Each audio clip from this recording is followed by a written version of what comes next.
was a beautiful single mom, working hard to make ends meet. She was a lovable person, very friendly, outgoing. She's always been a hard worker, always. So it only made sense that she'd meet the man of her dreams on the job. Can I take you out sometime? I'd love that. As they grew to know each other, they became an item. She thought she had this picturesque future ahead of her. But that picturesque future crumbles in a matter of seconds. They observed a young woman lying on the ground in a pool of blood. She'd been shot 5 times in her upper torso.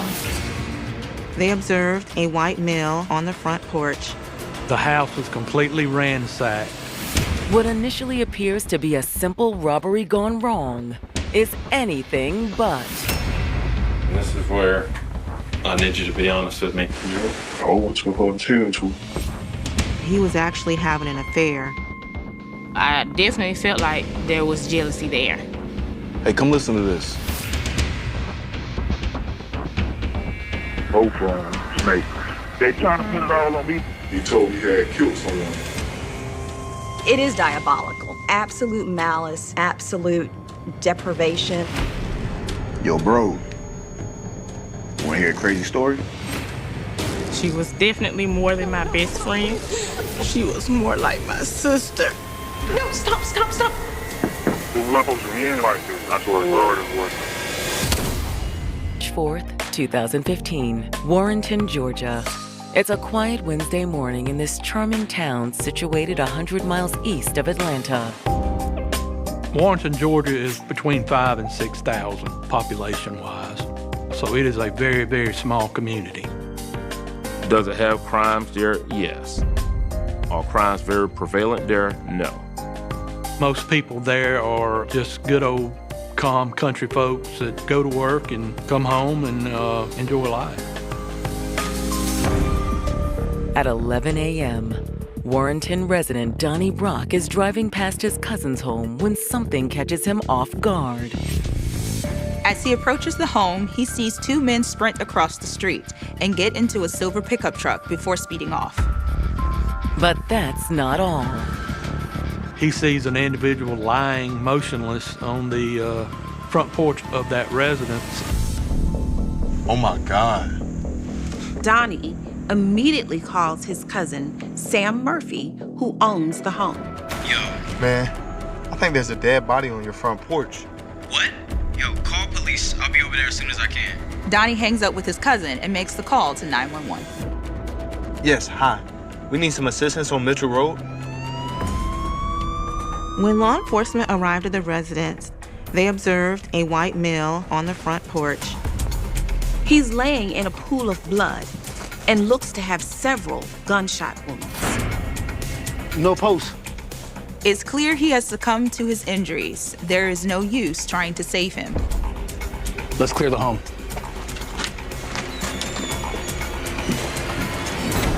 Not knowing what they'll find inside, police open the front door with guns drawn, keeping their eyes peeled for a possible suspect.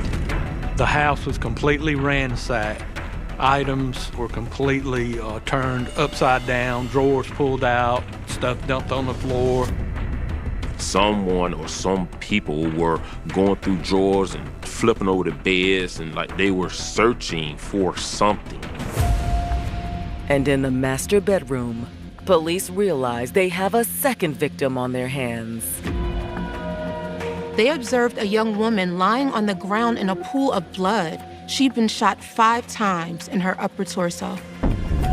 There were zip ties placed around her wrist. They determined that she did not have a pulse. We've got another victim in here, guys. But who is she? Where's Tanisha? Is she okay? When the homeowner, Sam Murphy, arrives at the crime scene, investigators learn the female victim is his girlfriend, Tanisha Posley.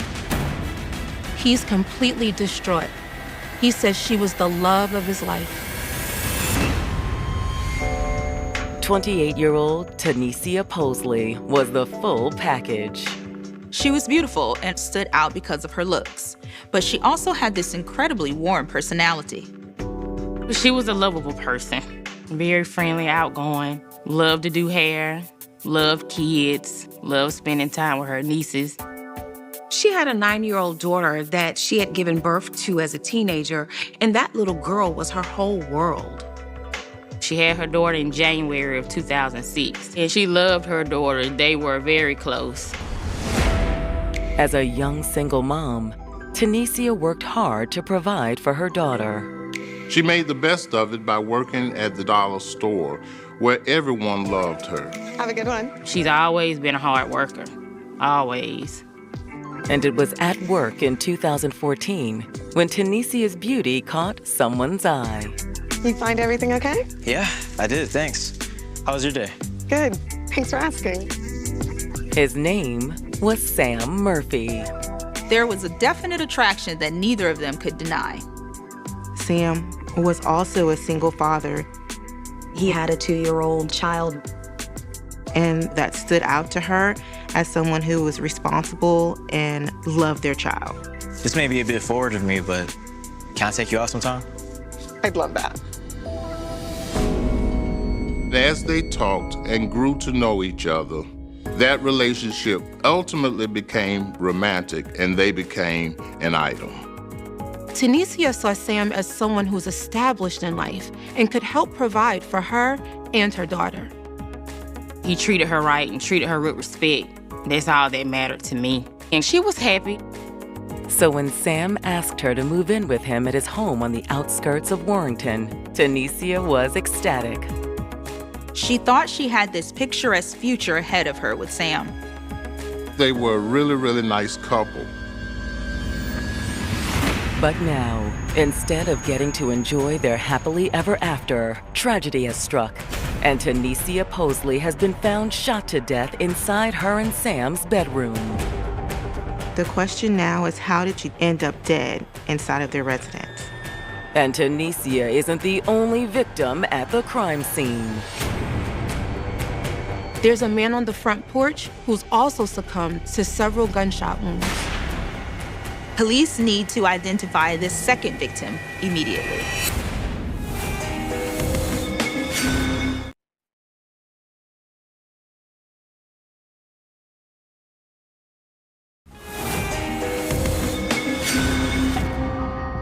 Everything seemed to be going right for 28-year-old Tanisha Posley after she fell for a man named Sam Murphy. She was happy. I mean, like in any other relationship, you have problems. But for the most part, she was happy. But now, Georgia police are at the couple's rural Warren County home, where Tanisha has been discovered bound and shot. Just before this, Sam's cousin spotted 2 mysterious individuals fleeing from the home in a silver pickup truck. Sam seems absolutely distraught about what happened to Tanisha. I can't believe what's happening, We're man. gonna give you some time to calm down, and we'll talk to you later. All right. Police eventually take him back to the station to give a statement. Meanwhile, homicide detectives work on identifying the second victim, a middle-aged man who has also suffered several gunshot wounds. Found it. Oh, good. There's an ID on him. The male victim is 47-year-old Barry Johnson. Barry Johnson was a construction worker and a beloved member of the neighboring community of Glasscock. Barry was my brother. He was 18 months younger than me. Barry was a very kind person. He would do anything for you. Yeah. He was gentle, goofy, kinda. He loved people. He's always there for people. He loved kids, and he was an inspiration to my children. There's really no words to describe losing a sibling, your best friend. Barry has been shot 8 times in the chest and shoulder. Whoever shot Barry caught him by surprise because in his hand he was still holding his cigarettes. Investigators believe Barry's killers fired the shots from inside the home. On the inside of the residence, you have these 9mm casings on the floor and the storm door. You could see where the gunfire had went through the glass, striking Johnson out on the porch. So we got gunfire originating from inside the residence going out. As law enforcement continued their investigation, they observed the entry point that would have been made during the robbery. These individuals ran up, threw a brick through the glass door at the back of the residence, shattered it, and that was their entry into the residence. Inside the home, investigators locate additional evidence that suggests a potential motive for the robbery. They observed drug paraphernalia along with burner phones, and they determined that this could possibly have been a drug house. To investigators, it's clear they're dealing with a robbery gone wrong. But what isn't clear is, what was Barry Johnson doing here? What's his connection to Sam and Tanisha? In their search for answers, detectives return to police headquarters and sit down with the homeowner, Sam Murphy. Sam was very distraught and concerned for what has happened.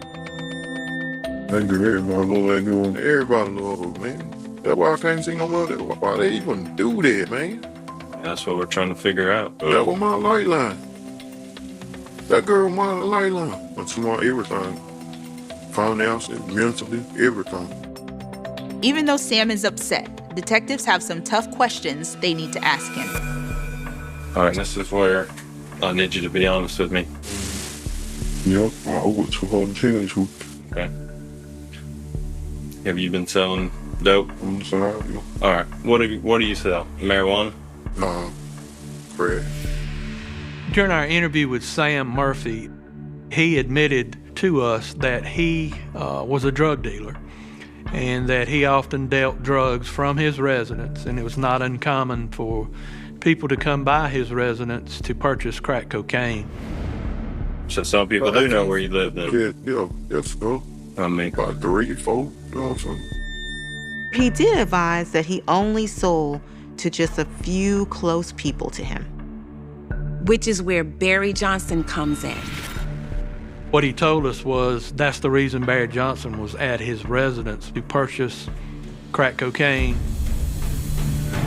Sam believes Barry and Tanisha were just collateral damage in the assailant's plot to rob him of his drugs. Sam did advise law enforcement that he felt that he was the intended target. They killed her, they went down to kill me if I've been there. But the question is, why wasn't Sam at home when the break-in took place? That's when Sam drops a bombshell that will turn the case on its head. I want to see a female. He had to reveal that he was actually having an affair with another woman.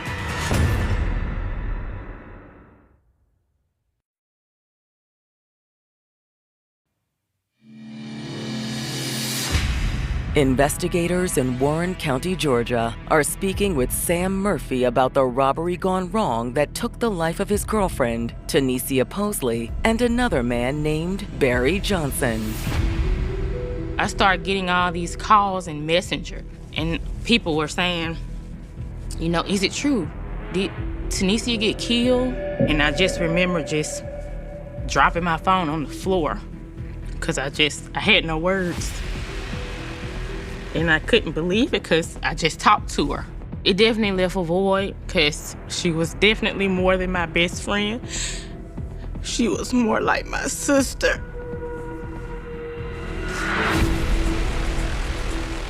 It's possible Sam Murphy was the intended target, and Tanisha and Barry were just collateral damage. Sam admits that he'd been dealing drugs out of the home, and illegal drug activity tends to go hand in hand with violence. They killed her, they went down to kill me if I've been there. But why wasn't Sam at home when the burglary occurred? At this point in the interrogation, Sam reveals a very important piece of information. I want to see a female. He had to reveal that he was actually having an affair with another woman. What's the female's name? Germany. Franklin. Germanique is someone Sam actually dated before he met Tanisha. In fact, she previously lived with him at the same home where the robbery happened. He admitted that they had recently reconnected and started having an affair behind Tanisha's back. Sometimes they would plan to have rendezvous with each other. Sometimes there would just be spur-of-the-moment encounters. And on the day of the murder, Sam claims he had spent the entire afternoon with Germanique. All right, where'd y'all meet at? They go the Midwest. He told us he drove to Rennes, Georgia, which is probably about 15 miles away, and had a rendezvous or sexual relationship with Germanique Franklin. He was there when he got the call about Tanisha. Detectives are eager to speak with Germanique to confirm Sam's story. When they contact her, she's very forthcoming and willing to help. Thanks for coming in to speak with us, Germanique. Of course. Now, let's start with your relationship with Sam Murphy. Were you in a sexual relationship with him? Yes. She essentially verified the information that Sam Murphy had provided us in that they had met at this particular hotel for sexual purposes. So you can confirm he was with you at the hotel from 10 to 11 a.m. this morning? Yeah, I mean, I still have the hotel receipts.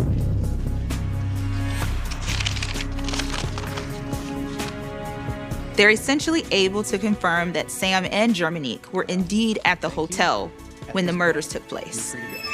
In their eyes, these two people are innocent. For investigators, the key to solving this case is tracking down the two mystery men Donnie Brock saw fleeing from the crime scene that day. But police aren't getting any closer to locating them. Every lead that they had, every follow-up that they did, led to a dead end. The case wasn't going anywhere at that point. Days turned into weeks, weeks turned into months. The case had gone cold. And after 6 months, nearly everyone has given up hope that justice will ever be served for Tanisha and Barry.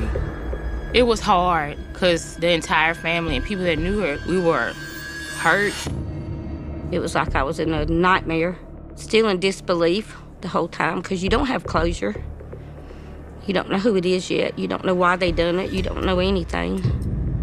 It was just a whole bunch of stuff. Nobody had any real answers. But on September 30th, detectives finally catch a break in the case.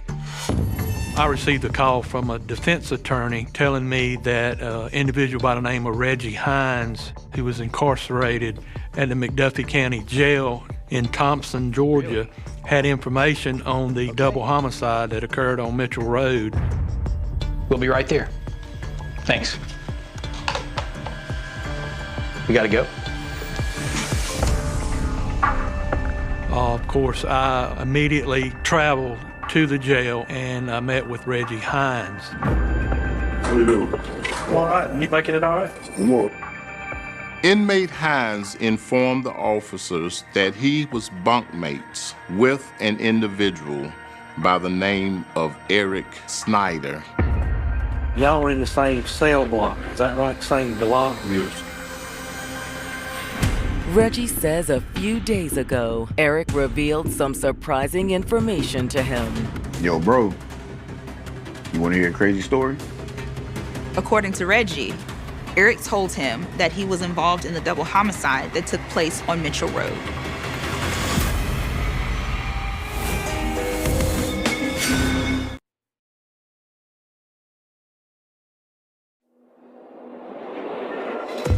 Six months after Tanisha Posley and Barry Johnson were found shot to death, Georgia investigators have received a promising tip from a local inmate.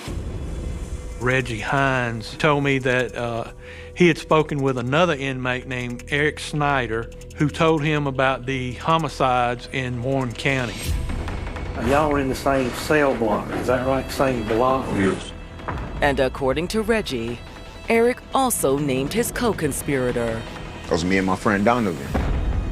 Eric had told him in confidence that he and Donovan Fitz were the perpetrators of the double homicide. Man, what happened? So it was just supposed to be a robbery. This guy already had drugs in the warrant. They're going to do this right away. But they weren't expecting Tanisha to be there. Oh my God. Oh, no, come here. They subdued Miss Posley and tied her up. Then the two men proceeded to turn the place upside down, taking anything valuable they could find, including $8,000 in cash and drugs. Something happened over Paul Fitzgerald's name, which is Donovan. That filled the girl. Yo, Donovan, did you check the bathroom yet, bro? Yo, what the hell, man? And Donovan snapped. He was telling me, call her real name and find her. Donovan was scared that she may be able to identify him later on, since she knows his real name, so he didn't want to risk letting her live. So he snapped and he shot the girl. No, stop, please. You don't have to do this. Well, who shot the girl? Donovan. With one murder already on their hands, the thieves were ready to leave. But that's when they heard a knock at the front door.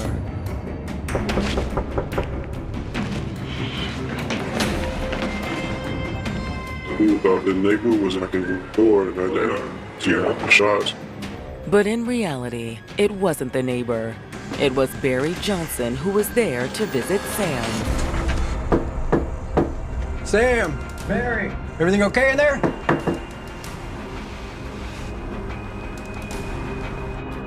He went in the door and been shot.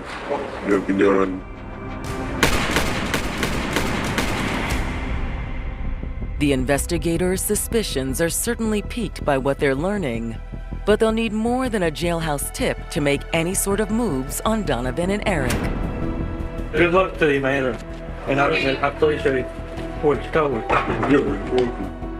Neither of the men have a silver pickup truck registered to them, but that's the type of car witnesses saw fleeing from the crime scene. So there still seemed to be a big puzzle piece missing in this investigation. Can Eric Snyder help fill in the missing piece? After speaking with Reggie Hines, detectives sit down with Eric Snyder. He's currently incarcerated for a separate robbery that took place a few days after the double homicide. I interviewed Eric Snyder at the McDuffie County Jail and explained to him that we knew he was involved in a double homicide that occurred on Mitchell Road in Warren County, Georgia. Right off the bat, Eric just denies. Well, I didn't know nothing about the murder. I'm gun using the murder. I ain't had nothing to do with it. According to him, he's never been anywhere near the house on Mitchell Road and never said anything to Reggie Hines about participating in the homicides. No, I didn't talk to anybody about it. I never talked to anybody about it. So if anybody told us any information that you relayed to them about this homicide or any other homicide, saying that you were involved, that would be it's a complete lie. A lie. Eric even claims to have an alibi. He said he was in court for a possessions charge at the time the double homicide took place. I had court that day in Richmond County. And I had to be at 8:30. I don't believe it starts about 9. After I got out of court, we went straight to my house. I think we got there probably about 12:31. However, Eric does admit that he saw his friend Donovan Fitz later that same day, and Donovan wasn't alone. Donovan had his girlfriend with him, and his girlfriend was Germanique Franklin.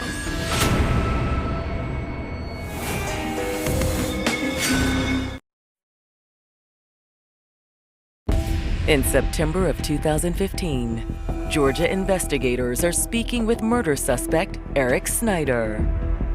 After receiving a tip from a local inmate, police believe Eric and his friend Donovan are involved in the double homicide of Tanisha Posley and Barry Johnson.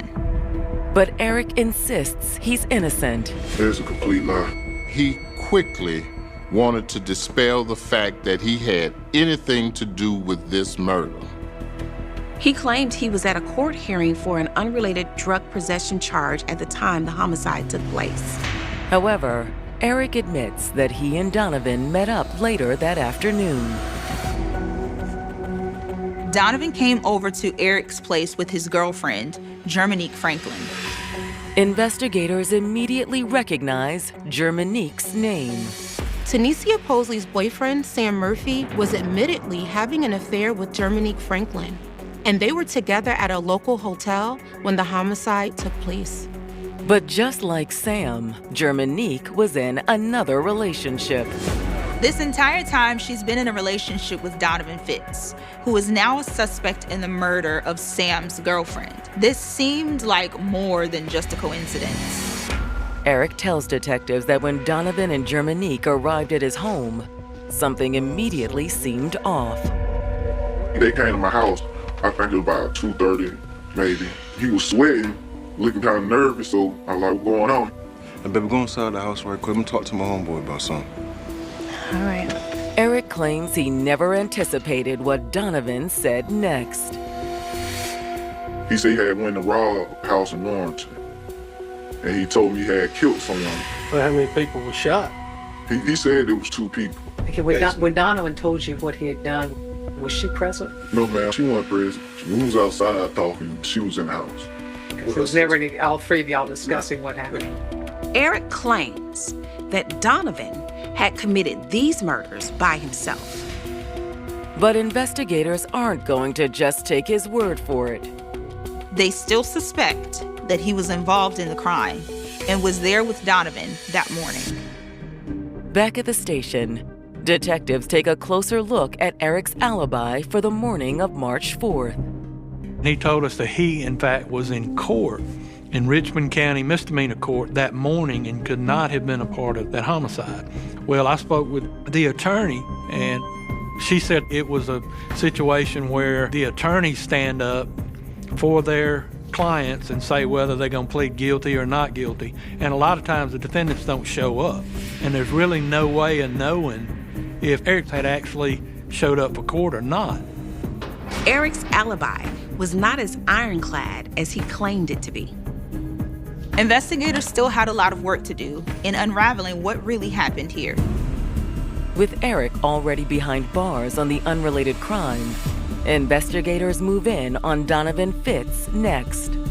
Donovan Fitz was working at a construction site, and we had information that he was going to be at work that day. We came in, we saw him get out the vehicle, and we jumped out and we took him into custody. Even back at police headquarters, Donovan refuses to cooperate with authorities. He was very argumentative. He did not want any part of saying anything. I have nothing to say to you. He told me that he had an attorney, and of course I did not attempt to question him any further, and he was taken to jail. But there's one more person investigators want to speak with. Germanique Franklin. Now that they know she was in a relationship with one of the suspects in the double homicide, they bring her in for a second interview. So we've learned some new information since the last time we spoke with you. Okay. Your boyfriend, Donovan Fitz, has been implicated as one of the men involved in the double homicide. What? Did you know he was involved? No, of course not. She claimed she had no involvement or any knowledge of what had occurred on Winchell Road. She completely denied being involved in the homicide. Hitting a dead end with Germanique and Donovan, investigators decide to execute a search warrant on their shared home. They were looking for any sort of concrete physical evidence that could tie the couple to the double homicide. And eventually, they find just what they're looking for. Police locate several 9mm shell casings inside the home. These casings were from the same type of gun that killed Tanisha Posley and Barry Johnson. And when detectives get their hands on the couple's phone records, they uncover more evidence against them. Investigators obtained phone records showing that Donovan called Germanique 6 times during the break-in. They were in constant communication while the robbery and subsequent homicide was going on. Even without a confession, investigators are starting to paint a clear picture of what happened the morning of March 4th. They believe the trio wanted to commit a robbery for some quick cash. Knowing that her ex, Sam Murphy, dealt drugs and kept a lot of cash in the home, Germanique offered him up as the perfect target. She lured him to the hotel for sex while Donovan and Eric broke into the home. And Tanisha and Barry were collateral damage. No, stop, please, you don't have to do this! Investigators charge Eric Snyder, Donovan Fitz, and Germanique Franklin with felony murder. In Georgia, if you aid or abet in a crime, you can be charged with that crime. Now, it's clear that the female defendant was not in the house when the murders occurred, but what is very obvious is that she set these murders up, so that's why she was charged. However, the circumstantial nature of this case will make for a challenging trial. It can be really difficult when you don't have that smoking gun sometimes, because especially in this day and age, a jury really wants to be 130% sure. They want the DNA, and we didn't have that. They had 3 individuals in custody, all telling conflicting stories against each other. So it was clearly a case that relied on one co-defendant telling on another. But on March 6, 2017, as investigators prepare for trial, they get the break they've been looking for to solidify their case. Hey, come listen to this. They had the conversations made through the jailhouse of Donovan speaking to his sister. Hello? What's up, sister? You asleep? I think they made the call. In cell phone calls that Fitz had made while he was in jail talking to his sister, he admitted being part of the double homicide. It wasn't supposed to end like this. It wasn't, man. I swear to God it wasn't.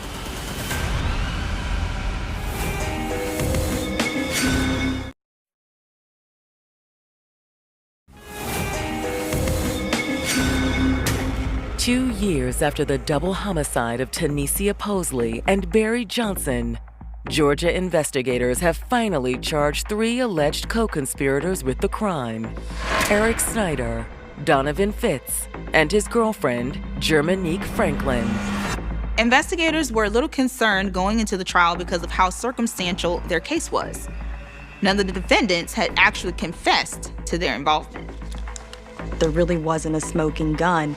Until investigators receive a damning new piece of evidence on March 6th. Come listen to this. When making calls from the jail, Donovan Fitz literally confessed to the crime to his sister. So you did the shoe?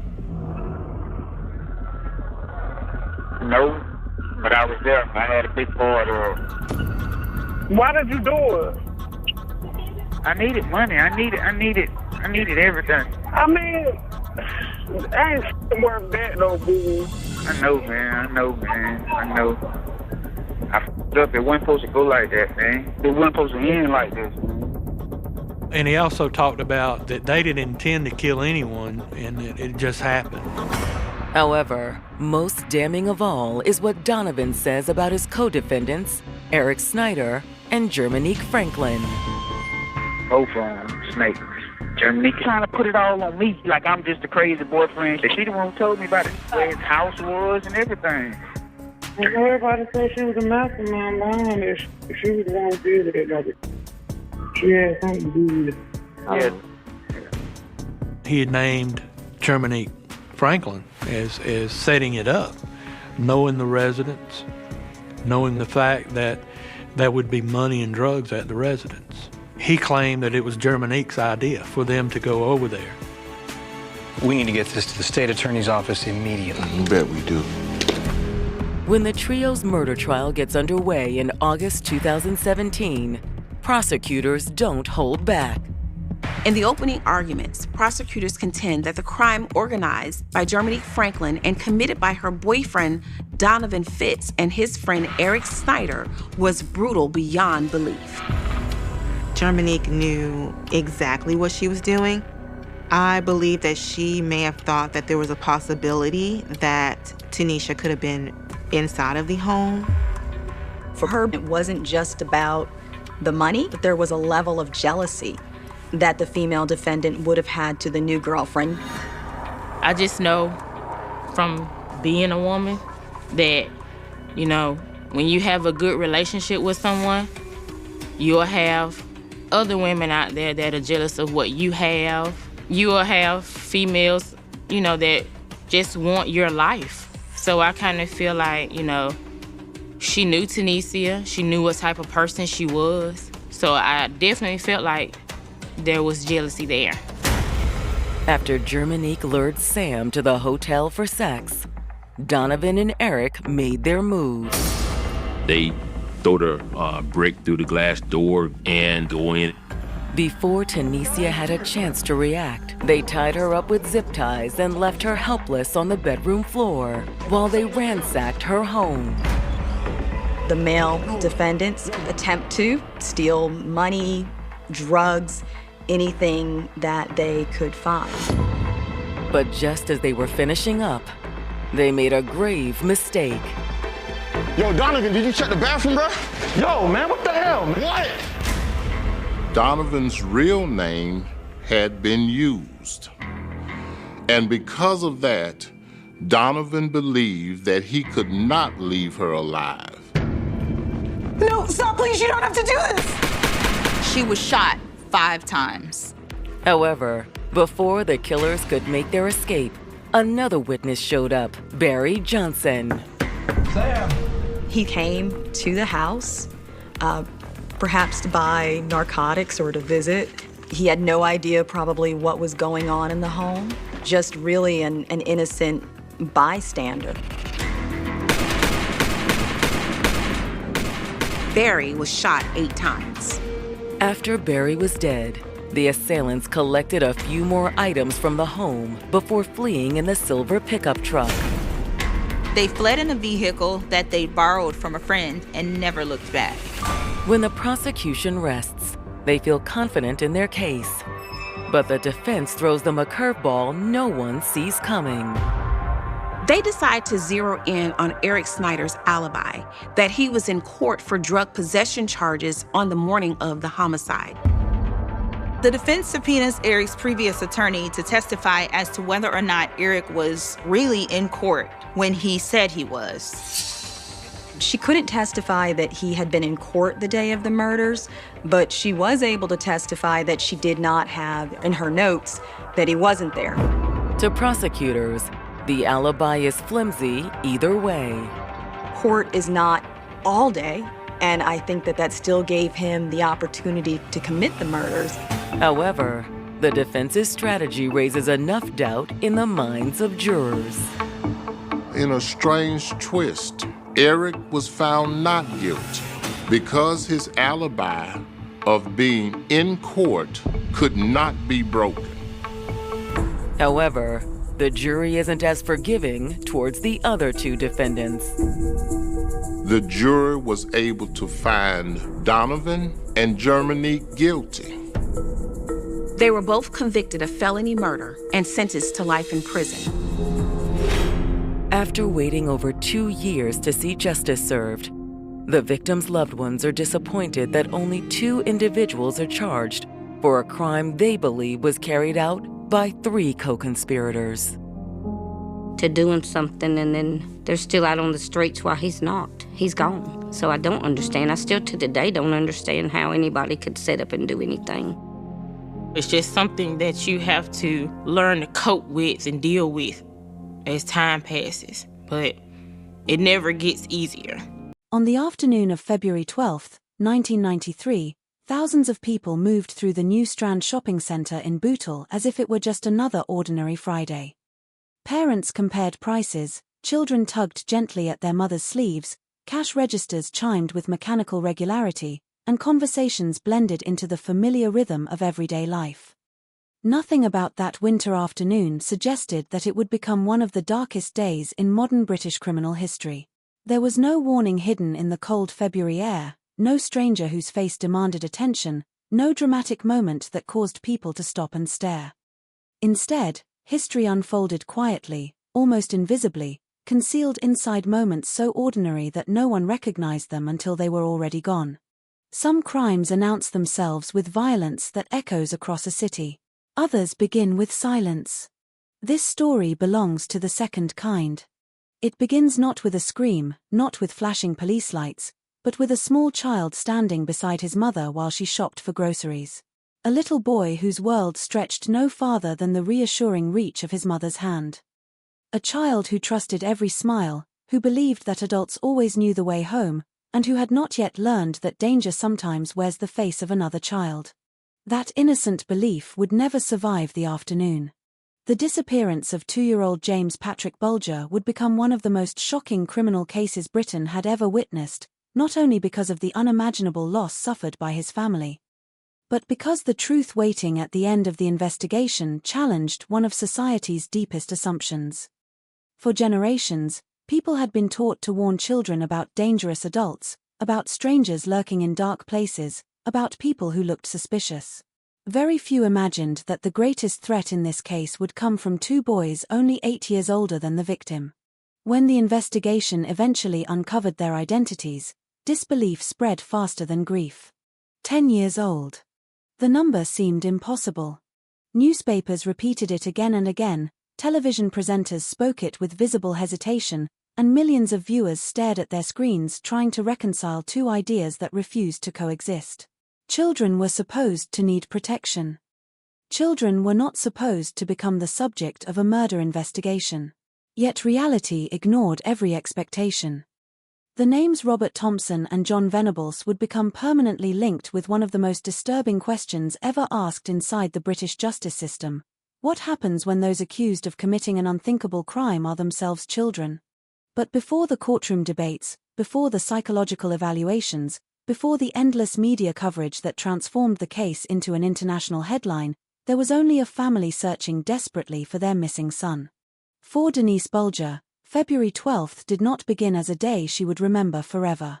Like countless parents before her, she had simply decided to take her young son shopping. It was an ordinary family errand, the kind that disappears into memory almost as soon as it ends. Parents complete dozens of these trips every year without giving them a second thought. Children become restless. Shopping bags grow heavier. The afternoon passes quietly. Normal life depends on the expectation that these routines will always end the same way. You arrive together. You leave together. Home is waiting. Nothing prepares a parent for the moment those expectations collapse. Investigators later reconstructed the timeline with remarkable precision. Every minute mattered. Every witness statement became another fragment of an ordinary afternoon transformed into evidence. Surveillance cameras, receipts, shop employees, passing pedestrians, bus passengers, people who had believed themselves completely unrelated to one another suddenly discovered they had all occupied the same invisible stage. Looking back, many remembered seeing 3 children walking together. Looking back, some remembered hearing a child crying. Looking back, others remembered wondering briefly whether something seemed unusual before dismissing the thought and continuing on with their day. Memory became both a blessing and a burden. The human mind is remarkably skilled at rewriting the past once the ending is known. Small details that once appeared meaningless suddenly seem obvious. Questions that never felt important become impossible to ignore. People ask themselves why they did not stop, why they did not ask another question, why they accepted an explanation without hesitation. Those questions haunted witnesses for years. The tragedy of the James Bulger case does not exist only in the crime itself. It also exists inside those ordinary moments where intervention might have changed everything, moments that lasted only seconds before disappearing forever. As detectives would later discover, dozens of people crossed paths with James after he left the shopping center. None of them believed they were witnessing a child in immediate danger. They saw children walking together, children arguing, children crying, children being comforted. Everyday scenes that blend into the background of public life. The extraordinary hid itself inside the ordinary. That is perhaps the most unsettling truth of this case.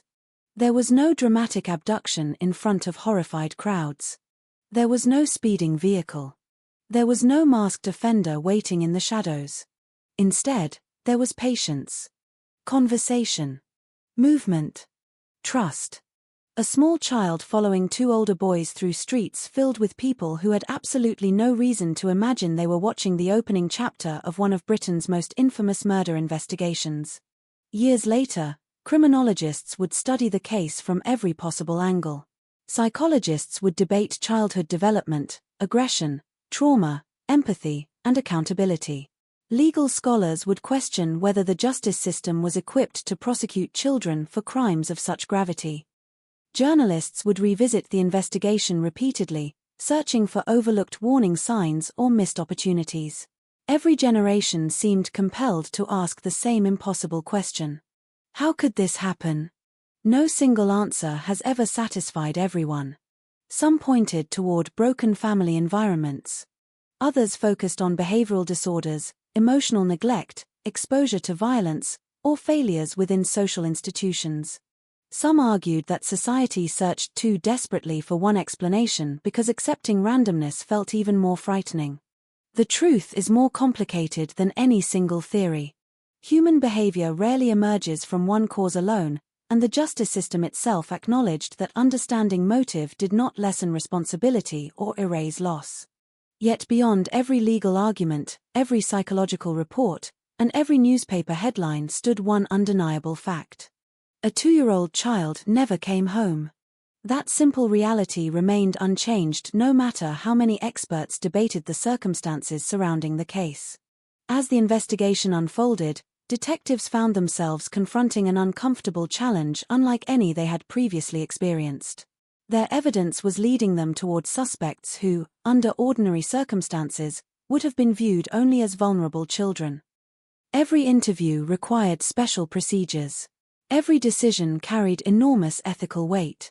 Every public statement risked inflaming emotions that were already reaching a boiling point. Britain watched in disbelief. Parents looked at their own children differently.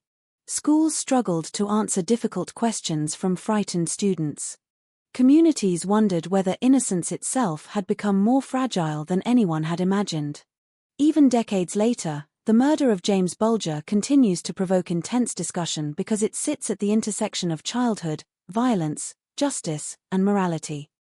It is remembered not only as a criminal investigation but also as a moment when an entire nation was forced to confront questions it had never expected to ask.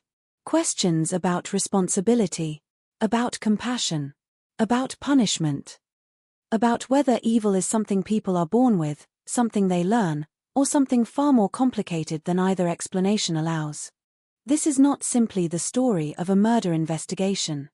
It is the story of an ordinary afternoon that became extraordinary for all the wrong reasons. It is the story of a family whose lives were divided forever into a before and an after.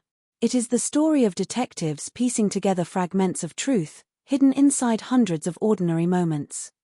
And it is the story of two 10-year-old boys whose actions would forever alter the way Britain understood childhood, crime, and justice. Before there were headlines, there was a shopping trip. Before there was a trial, there was a missing child. Before the world learned the names of those responsible, there was only a mother searching every aisle, calling her son's name, believing that if she looked just one corner farther, just 1 minute longer, she would find him waiting. She never did. For the millions who followed the case in the months that followed, the story often seemed to begin with a grainy frame of security footage. 3 children appear in view. 2 walk with quiet confidence. The smallest struggles to keep pace. The image lasts only seconds, yet it has become one of the most recognizable pieces of surveillance footage in British criminal history. Frozen in black and white, It captures a moment that appears almost painfully ordinary. There is no visible panic. No obvious struggle. No dramatic chase. If someone were to watch the recording without knowing its ending, they might never look twice. That is precisely what makes it so haunting. The footage reminds us that tragedy does not always announce itself. Sometimes it slips unnoticed through crowded corridors while ordinary life continues uninterrupted all around it. People continued shopping. Children laughed somewhere beyond the camera's field of view. Store employees stocked shelves. Announcements echoed through the shopping center. Outside, buses arrived and departed on schedule, carrying passengers whose lives would never intersect with the investigation. The world continued moving exactly as it always had, unaware that one family was already beginning a search that would soon involve hundreds of police officers and capture the attention of an entire nation. Investigators would later describe those first hours as both urgent and deceptively uncertain. At the time, no one knew whether James had simply wandered away, become separated from his mother, or left the center with someone he trusted. Missing child investigations often begin with hope. Children are frequently found nearby, safe but frightened, tucked behind a display shelf, wandering into another shop, or taken home by a well-meaning adult who misunderstood the situation. Those possibilities had to be exhausted before darker conclusions could be considered. Every passing minute, however, quietly shifted the balance between optimism and fear. Families who have experienced the disappearance of a child often describe time differently. Minutes feel like hours. Ordinary decisions suddenly carry impossible weight. Every unfamiliar face becomes someone worth asking. Every doorway becomes another place to search. Every unanswered question grows larger than the last. For Denise, the shopping center transformed almost instantly from a familiar public space into an endless maze. The same corridors she had entered without a second thought became unfamiliar. The same crowds that had seemed comforting moments earlier now felt impossibly large. Every child glimpsed in the distance offered a brief surge of hope before disappointment settled in once again. No parent imagines that a routine shopping trip could become the dividing line between two completely different lives. Yet countless accounts from families affected by sudden tragedy describe exactly that feeling. There is always a final ordinary moment before everything changes forever. A conversation that seems insignificant. A smile. A hand held for the last time without anyone realizing it.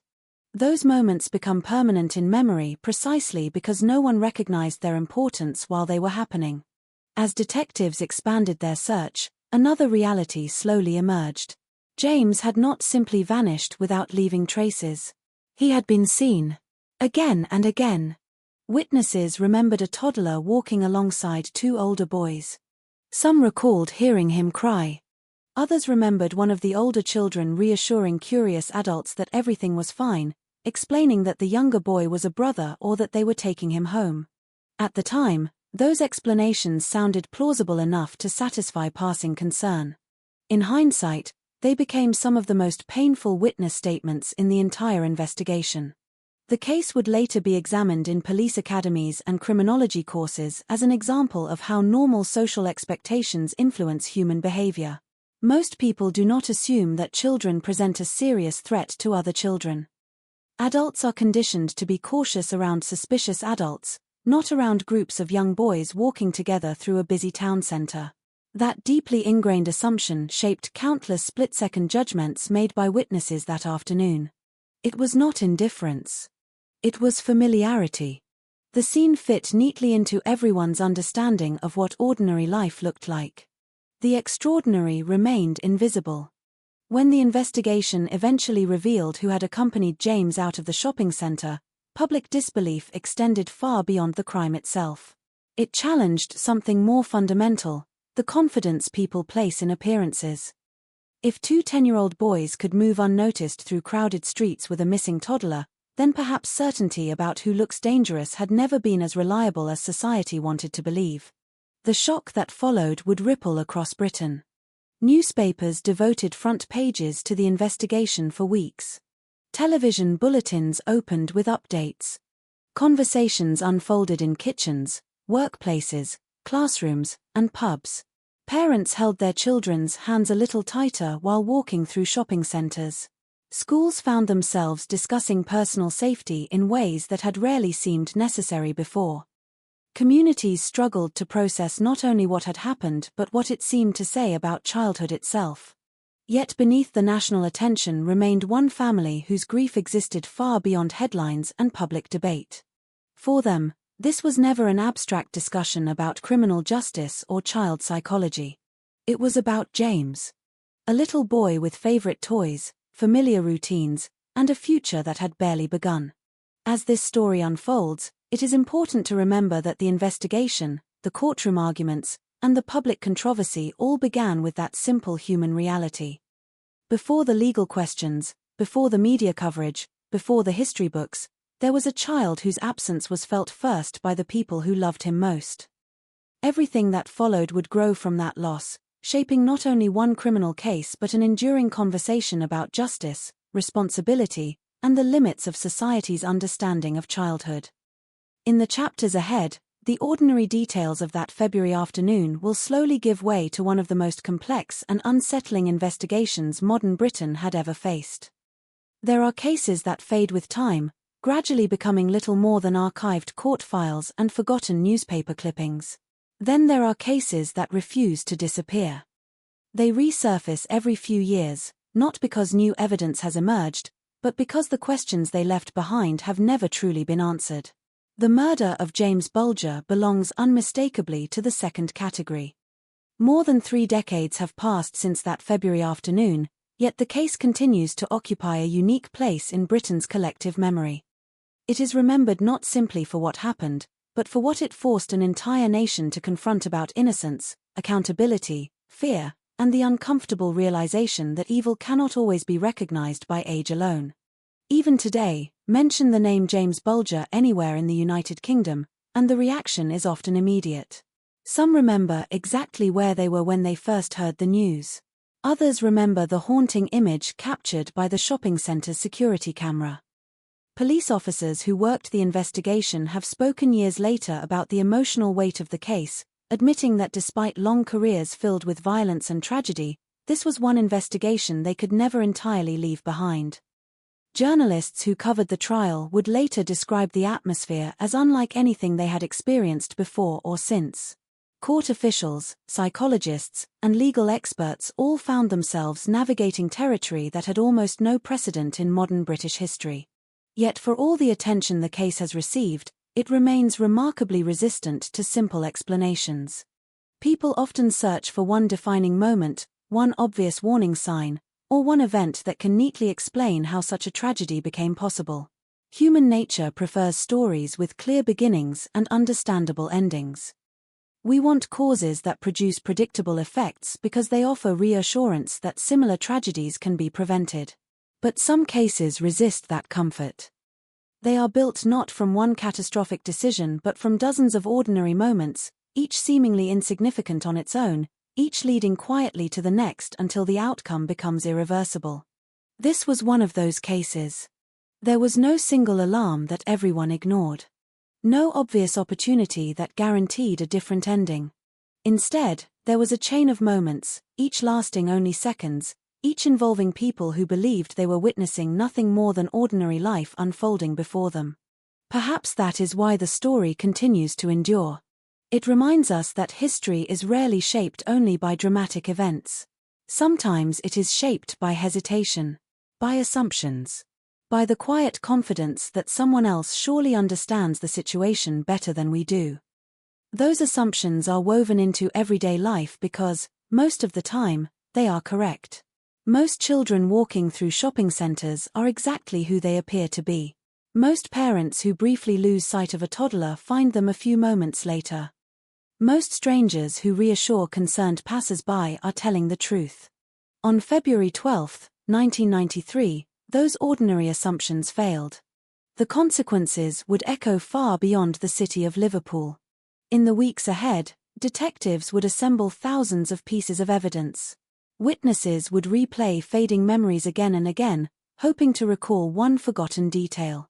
Families would find themselves under an intensity of public scrutiny almost impossible to imagine. The British justice system would confront questions that reached beyond criminal law and into philosophy itself. What does society do when the accused are children? How should responsibility be measured against age? Can punishment and rehabilitation exist together? Is it possible to explain unimaginable actions without excusing them? Those debates continue to this day. Some have argued that the case exposed profound failures in social support systems. Others believe it demonstrated the importance of personal accountability regardless of age.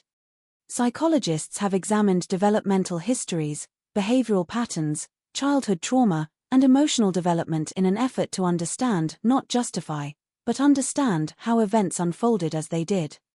Their conclusions have often differed, but one point remains consistent across decades of analysis. No explanation can erase what happened, and no theory can restore what was lost. That distinction matters.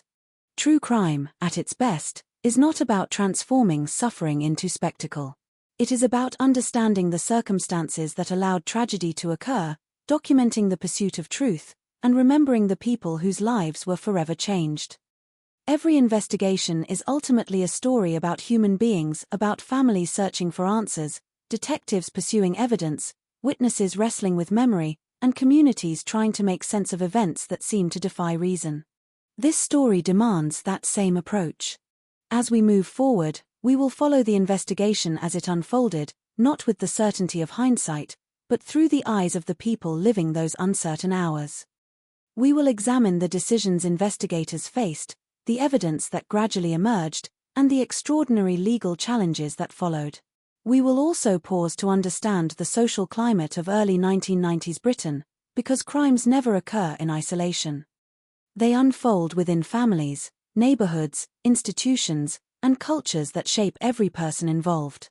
Only by understanding that wider context can we appreciate why this case left such a lasting mark on British society. Everything that follows begins with an ordinary Friday afternoon, a mother and her young son, and a shopping trip that should have ended with nothing more memorable than bags of groceries and the drive home. Instead, it became the opening chapter of one of the most significant criminal investigations in modern British history. And like every investigation that would follow, it all started with a simple question. Where is James? February in Merseyside has a way of making the world feel muted. The winter sun rarely dominates the sky for long, and the clouds often hang so low that they seem to press gently against the rooftops. On Friday, February 12, 1993, the morning began much like countless others across the Liverpool metropolitan area. The air carried the familiar chill of an English winter, damp enough to settle into coats and scarves, while a light breeze drifted through the streets lined with rows of brick-terraced houses. It was the kind of day that encouraged people to spend a few hours indoors, wandering through shopping centres rather than lingering outside. Bootle, situated just north of Liverpool's city centre, was a working-class community that had experienced both prosperity and hardship over the decades. Like many towns shaped by Britain's industrial history, it carried visible reminders of economic decline during the late 20th century. Empty storefronts stood beside busy family-owned businesses. Older buildings bore the marks of time, while newer developments attempted to breathe fresh life into neighborhoods that had weathered years of financial uncertainty. Yet despite those challenges, daily life continued with a resilience familiar to the people who called Merseyside home. Friday afternoons brought a particular rhythm to the New Strand shopping centre. Parents stopped in after morning errands. Elderly couples browsed familiar shops at an unhurried pace. Teenagers gathered in small groups, enjoying the freedom that came with the approaching weekend. Young families pushed prams through wide indoor walkways, grateful for shelter from the cold outside. For local residents, the shopping centre was more than a collection of stores. It was a meeting place, a landmark, a routine destination woven into everyday life. Children often recognized the building long before they could read its signs. They remembered toy displays in shop windows, bright colors lining the aisles, and the comforting certainty that a visit usually ended with a small treat or favorite snack. Parents appreciated the convenience of finding groceries, clothing, household goods, and cafes beneath one roof. It was familiar enough to feel safe. That sense of familiarity is important. Places that feel ordinary naturally lower people's guard. The human mind relaxes inside environments it knows well. Faces become background scenery. Everyday interactions blend together. People assume that if danger were truly present, it would somehow reveal itself. Most of the time, that assumption proves correct. On this particular Friday, nothing about New Strand suggested that history was quietly unfolding inside its walls. Store employees unlocked doors as they had done hundreds of times before. Deliveries arrived through service entrances. Security staff monitored routine activity, watching for shoplifting, misplaced children, or medical emergencies rather than crimes that would one day dominate international headlines. Customers moved steadily between shops, carrying bags, checking prices, exchanging greetings with familiar faces. Among them was a young mother named Denise Bulger. To those around her, she was simply another parent completing an ordinary shopping trip with her little boy. There was nothing unusual about the sight. James Patrick Bulger was just 2 years old. At that age, the world exists in wonderfully small dimensions. A parent's hand is the safest place imaginable. Bright packaging catches the eye more quickly than signs overhead. Every new sound becomes an invitation to look around. Distances that adults barely notice feel enormous to tiny legs still discovering independence. Children of James's age do not measure time by clocks. They measure it by experiences. One more aisle. One more smile. One more interesting object waiting just a few steps away. It is a stage of life defined almost entirely by trust. Trust that the familiar voice calling your name will always be nearby. Trust that every frightening moment ends with comforting arms. Trust that the world is fundamentally kind. Parents understand this instinctively. Every shopping trip becomes a quiet balance between encouraging curiosity and maintaining constant awareness. A child wants to explore. A parent gently guides, redirects, reaches for a small hand before it wanders too far. These tiny interactions happen dozens of times without conscious thought. They are part of the invisible choreography of raising young children. That choreography depends on seconds. One glance toward a shelf. One item lifted into a shopping basket. One brief conversation with a cashier. Life continues through these tiny intervals because experience teaches us that nothing significant happens inside them. The events of February 12th would challenge that belief forever. Elsewhere in the same community, 2 other boys had begun their day very differently. Robert Thompson and John Venables were both 10 years old. They were children in the eyes of the law, old enough to attend primary school, young enough to spend afternoons playing football, collecting trading cards, or arguing over television shows. From a distance, they looked like countless other boys growing up in Britain during the early 1990s. School uniforms, trainers scuffed from playground games, youthful faces that revealed little to strangers passing on the street. Yet appearances rarely tell the complete story. Every child grows within circumstances largely invisible to the outside world. Home lives differ dramatically behind identical front doors. Family relationships, emotional stability, supervision, and personal experiences shape development in ways that cannot be measured by appearance alone. Later examinations of both boys' backgrounds revealed difficult circumstances and significant challenges, though experts have continued to debate the extent to which those experiences help explain their later actions. Understanding those backgrounds is important for historical context, but it does not diminish individual responsibility for the crime that followed. On that Friday, however, none of those future discussions existed. They were simply 2 boys moving through the shopping center. Investigators would later establish that before encountering James, the pair spent time wandering around New Strand rather than attending school. Witnesses and evidence indicated that they engaged in petty shoplifting and displayed aimless behavior common to unsupervised children with too much time and too little direction. At various points, they were noticed by store employees, but nothing they did seemed serious enough to prompt immediate police involvement. They blended into the background. Children often do. The shopping center itself functioned almost like a miniature town. Corridors connected dozens of businesses, creating constant movement in every direction. Some shoppers hurried with clear purpose, while others drifted leisurely from window to window. Conversations overlapped. Footsteps echoed across polished floors. Shopping bags rustled softly as people passed one another without exchanging more than a brief glance.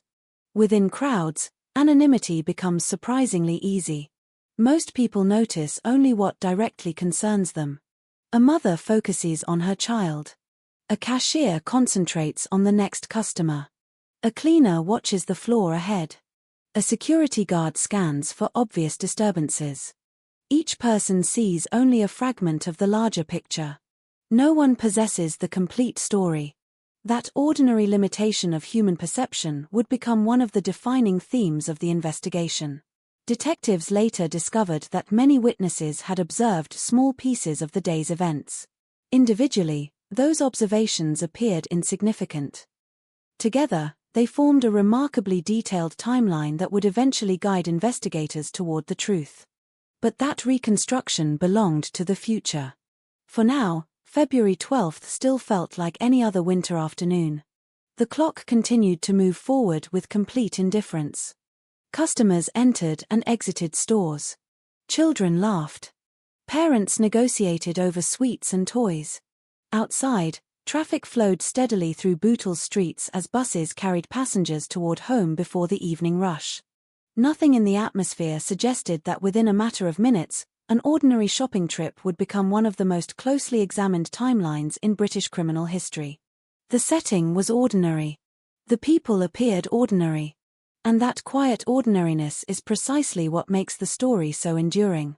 Because sometimes history does not begin with extraordinary circumstances. Sometimes it begins in places where everyone feels safe, on afternoons that seem entirely forgettable, until one irreversible moment changes the meaning of everything that came before it. As the afternoon settled over Bootle, the New Strand shopping centre continued to fill with the familiar rhythm of a busy Friday. It was a place designed for convenience rather than grandeur. Long, enclosed walkways connected rows of modest shops, their brightly coloured storefronts standing in contrast to the grey skies outside. Fluorescent lights reflected softly across polished tile floors that had been worn smooth by years of steady foot traffic. The scent of fresh bread drifted from a nearby bakery, mingling with the aroma of coffee and fried food from small cafes tucked into the corners of the complex. To the people moving through its corridors, these details were so familiar that they barely registered. Children often found shopping centers fascinating in ways adults rarely understood. Every display window seemed like a new adventure. Brightly packaged sweets, colorful toys, balloons tied near store entrances, and shelves stocked at eye level for little hands all competed for attention. A toddler could become captivated by something as simple as a spinning display rack or a reflection in polished glass. For parents, however, those same environments demanded constant attention. Looking after a 2-year-old meant existing in a state of continuous awareness. One moment a child was happily walking beside you, and the next he was fascinated by a toy several feet away. Most parents develop an instinctive rhythm, checking prices while never truly taking their eyes off their child for long. It is a skill refined through repetition, built on the comforting assumption that public places like New Strand were fundamentally safe. That assumption had been reinforced by years of ordinary experience. Thousands of families visited the center every week without incident. Children occasionally wandered into neighboring shops before being reunited with worried parents minutes later. Security officers were accustomed to helping locate lost children. Announcements over the public address system occasionally called for parents or guardians, usually ending with relieved smiles rather than tragedy. Nothing about New Strand carried a reputation for violent crime against young children. It was precisely the sort of place where families felt comfortable bringing toddlers. That context would become significant in the years that followed. Many observers asked how such an unimaginable crime could begin in such an ordinary environment. The answer, investigators would later conclude, lay not in the location itself but in the quiet confidence that ordinary places naturally inspire. Familiarity encourages trust. Trust lowers suspicion. And lowered suspicion allows unusual events to pass unnoticed until they are already beyond intervention.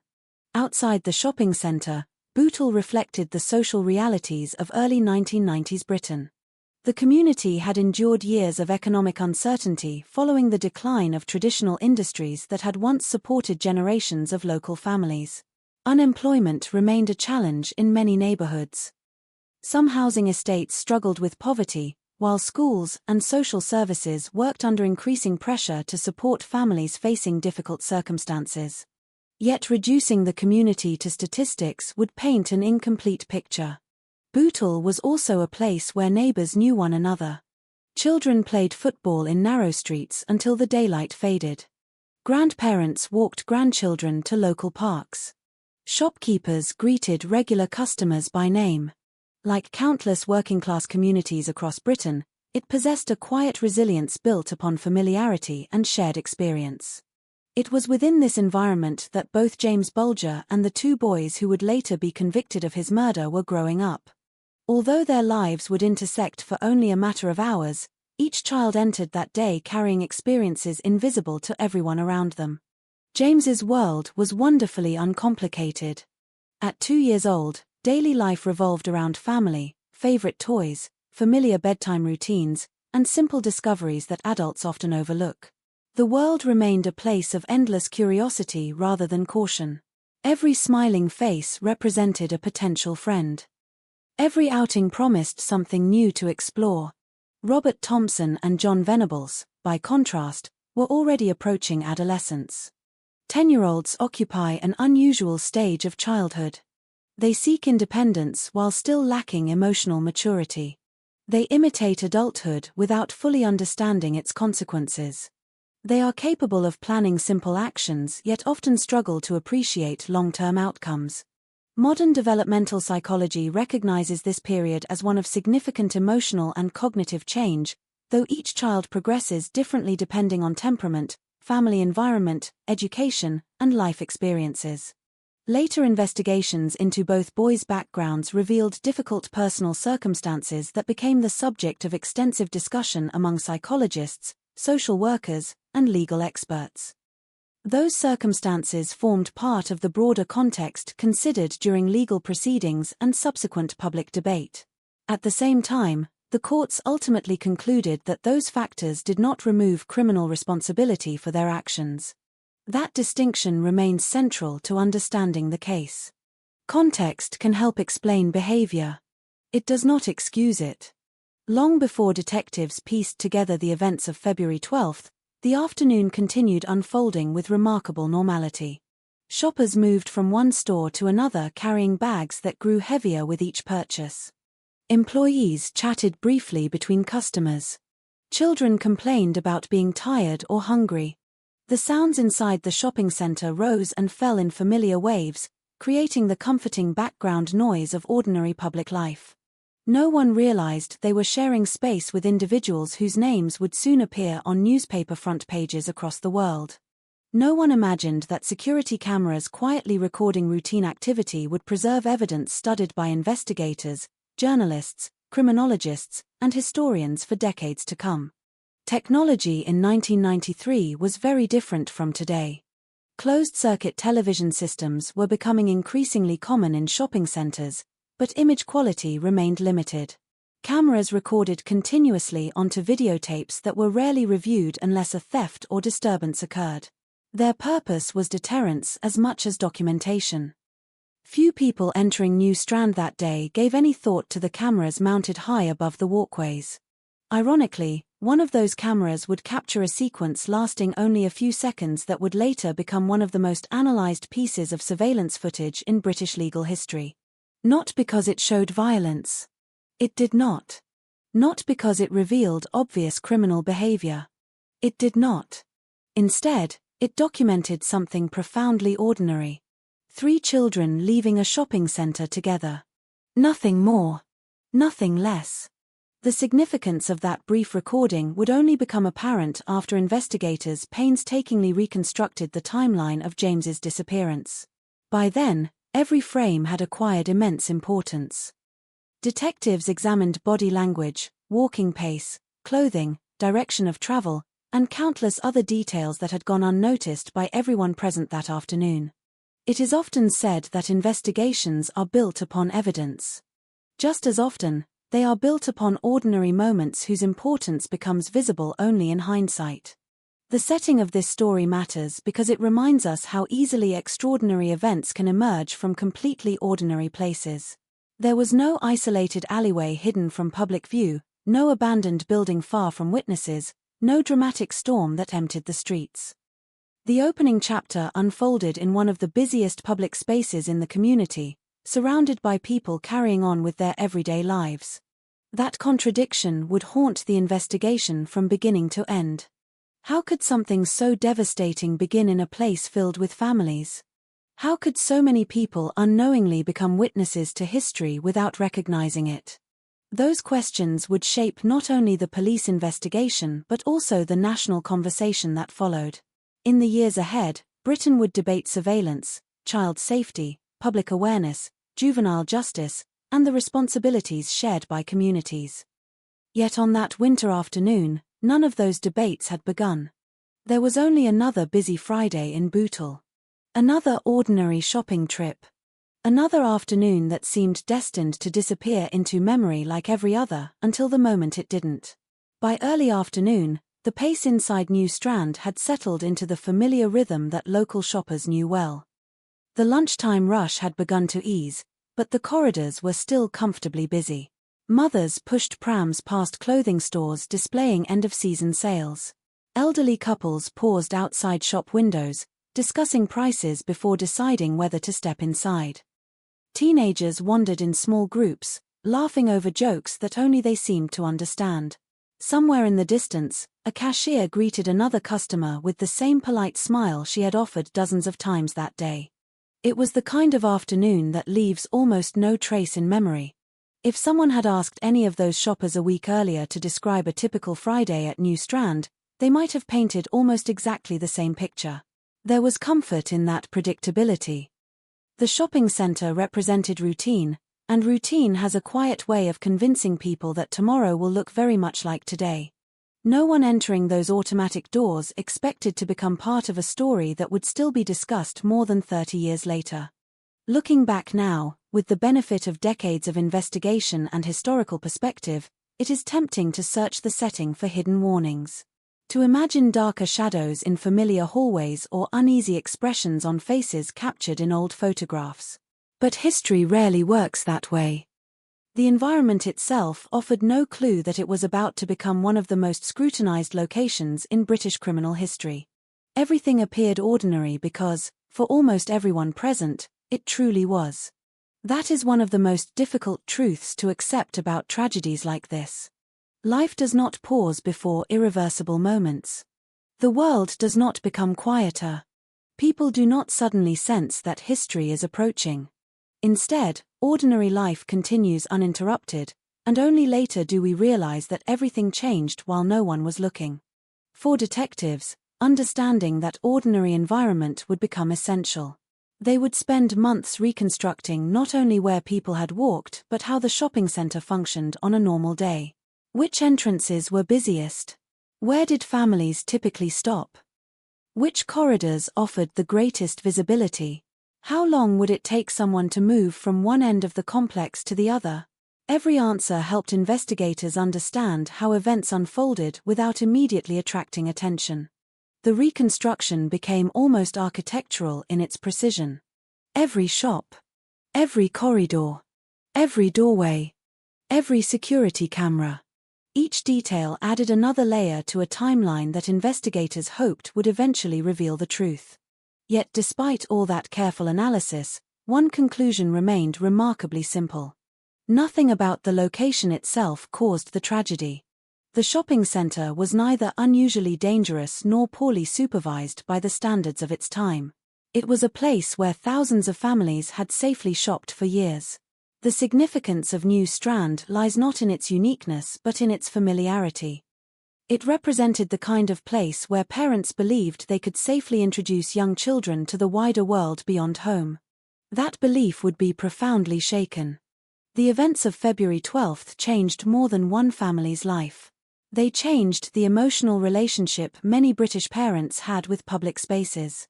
Shopping centres that had once felt entirely routine began to feel subtly different. Parents became more conscious of keeping children close. Brief moments of separation that might once have seemed insignificant suddenly carried new emotional weight. Security measures were reconsidered. Conversations about child safety became more urgent. The ripple effects extended far beyond Merseyside. But all of that belonged to the future. At this point in our story, none of the people walking through New Strand could have imagined the debates that would eventually emerge from this single afternoon. They did not know that psychologists would later study the case in universities, that law students would analyze the trial, or that criminologists would continue discussing it decades later as one of the most challenging juvenile homicide cases in modern legal history. For them, Friday afternoon was simply continuing as expected. The clock advanced minute by minute. Families finished shopping. Employees prepared for the later afternoon rush. Outside, winter daylight slowly began its gradual decline toward evening, casting a muted grey light across the streets of Bootle. Inside the shopping centre, 3 young lives were moving steadily toward an intersection that would alter British history forever. They had never met before. They came from different families, different experiences, different futures that, until this day, had unfolded completely independently of one another. Within a short span of time, those separate paths would converge in a way that no one could have anticipated. From that moment onward, the ordinary backdrop of New Strand Shopping Centre would no longer be remembered for its stores, its cafes, or its familiar corridors. Instead, it would become permanently associated with one of the most heartbreaking criminal investigations the United Kingdom had ever known. And it is here, in this deceptively ordinary setting, that our story truly begins. The next chapter belongs not to the investigation or the courtroom, but to the smallest person at the center of it all, a 2-year-old boy whose life, though painfully brief, would leave a lasting impact on an entire nation. Before the headlines, before the public grief, and before his name became known around the world, James Patrick Bulger was simply a beloved son, a curious toddler, and the heart of a young family. To understand the magnitude of what was lost on that February afternoon, we must first understand who James was before the world came to know his name. Before the newspapers printed his photograph on their front pages, before television broadcasts repeated his name across Britain, and long before his story became part of criminal justice history, James Patrick Bulger was simply a little boy living an ordinary childhood. That is perhaps the most important place to begin. True crime has a tendency to introduce victims at the moment tragedy enters their lives, as though their identity starts with the crime itself. But no victim's life should ever be defined solely by the circumstances of their death. James existed long before February 12, 1993. He was not a headline waiting to happen. He was a son, a grandson, a younger family member, a toddler whose days were filled with discoveries so small that adults often forget how meaningful they are. At 2 years old, life unfolds one moment at a time. There are no long-term plans. No understanding of tomorrow. No awareness of danger beyond the comforting certainty that a familiar face will always be nearby. Children of James's age experience the world through curiosity rather than caution.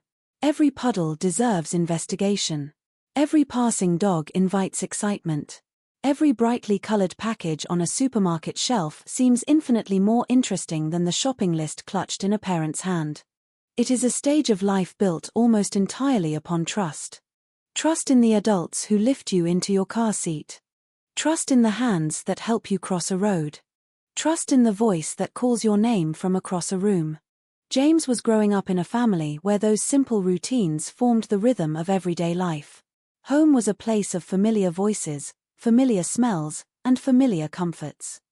Like countless toddlers, he was learning new words almost every week, becoming more confident on his feet, and beginning to develop the unmistakable personality that turns a baby into a young child. Family members later described him as an affectionate little boy whose smile arrived easily. Photographs from that period show a child with bright, curious eyes and soft blonde hair, often dressed in clothes chosen more for comfort than fashion. He appears exactly as one might expect a healthy 2-year-old to appear, full of energy, eager to explore, blissfully unaware of how large and complicated the world around him truly was. Looking at those photographs today can feel strangely unsettling. Not because there is anything unusual about them. Quite the opposite. They are painfully ordinary. Birthday pictures. Family moments. Images captured without ceremony because no one imagined they would someday be examined by millions of strangers searching for traces of a life interrupted far too soon. That ordinary quality is what gives them such emotional weight. Every family has albums filled with similar photographs. A child laughing at something just outside the frame. Tiny hands clutching a favorite toy. A face turned toward a parent standing behind the camera. These are not extraordinary moments. They are the quiet building blocks of childhood. James's family had every reason to believe that countless more photographs would follow.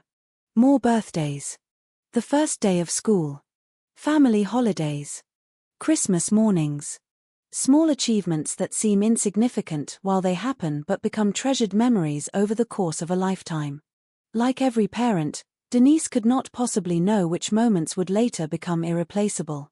Parenthood is filled with ordinary rituals repeated so often they become almost invisible. Helping a toddler put on shoes. Wiping sticky hands after a snack. Carrying a sleepy child from the car without waking them. Reading the same bedtime story night after night because it remains the only acceptable choice. These routines rarely attract attention. Yet they form the emotional architecture of family life. Children remember safety before they remember specific events. They remember voices before conversations. They remember affection before explanations. Everything about James's early childhood suggests that he experienced the world in exactly that way. Protected. Loved. Secure. For toddlers, parents represent the entire universe. A shopping trip is not viewed as an errand. It is an adventure shared with someone they trust completely. A walk through crowded stores becomes exciting because every corner holds something unfamiliar. Bright packaging seems almost magical. Automatic doors appear fascinating enough to stop and watch. Escalators become moving machines unlike anything else in daily life. Adults navigate these environments with purpose. Children experience them with wonder. James was at precisely that stage of development. He had begun walking confidently enough to enjoy exploring beside his mother, yet he still depended entirely upon adults for guidance. Independence and vulnerability existed side by side, as they do for every child that age. Developmental psychologists often describe the second year of life as a period of expanding confidence. Children begin believing they can do more for themselves. They venture a little farther. They become curious about unfamiliar people. They imitate older children. They smile at strangers who smile back. These are healthy signs of emotional growth. They are also reminders of how completely young children depend upon responsible adults to recognize risks they themselves cannot possibly understand. James had no reason to fear older children approaching him. He had no framework for suspicion. No life experience suggesting that someone who appeared friendly might intend harm. To him, the world remained a place where kindness was expected. That innocence is difficult for adults to fully appreciate because experience gradually teaches caution. We learn not to trust everyone. We recognize warning signs. We understand deception. Toddlers do not. They interpret the world through simplicity. Someone smiles. Someone speaks kindly. Someone offers to help. Those signals are enough. It is one of childhood's greatest strengths and greatest vulnerabilities. Friends of the family would later speak about James in ways that revealed how naturally he fit into everyday family life. He was not remembered through dramatic stories or extraordinary accomplishments. He was remembered through ordinary affection. Through the routines that quietly define a child's place within a household. Through the laughter that fills rooms without anyone realizing how much silence its absence will one day leave behind. Loss has a remarkable way of transforming memory. After tragedy, families often find themselves holding tightly to details that once seemed too small to notice. The sound of tiny footsteps across the hallway. A favorite television program playing in the background. The way a child mispronounced certain words. The excitement over simple treats during shopping trips. These memories become priceless precisely because they can never be recreated. For the Bulger family, every ordinary day before February 12th would eventually take on new meaning. Conversations that had once been forgettable became permanent. Photographs became irreplaceable. Simple routines acquired an emotional weight no family ever expects them to carry. As we continue through this story, it is essential to remember James not merely as the victim of a notorious crime, but as a little boy whose life contained joy, curiosity, and love before it was overshadowed by tragedy. Understanding who he was before that February afternoon reminds us that every criminal investigation begins with a human life that mattered deeply to the people who knew it best.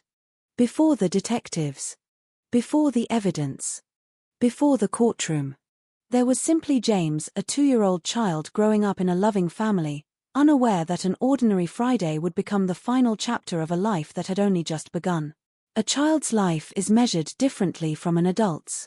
Adults often define time through milestones that are years apart: graduations, careers, marriages, achievements, and major decisions that shape the direction of an entire lifetime.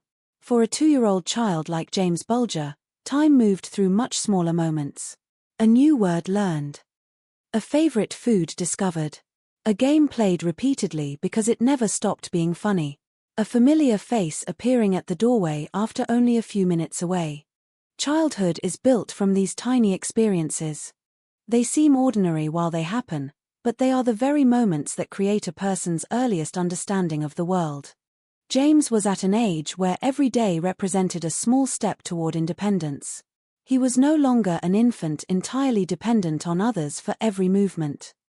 He was beginning to walk with confidence, express preferences, recognize familiar people, and develop the personality that would continue growing throughout his life had he been given the chance.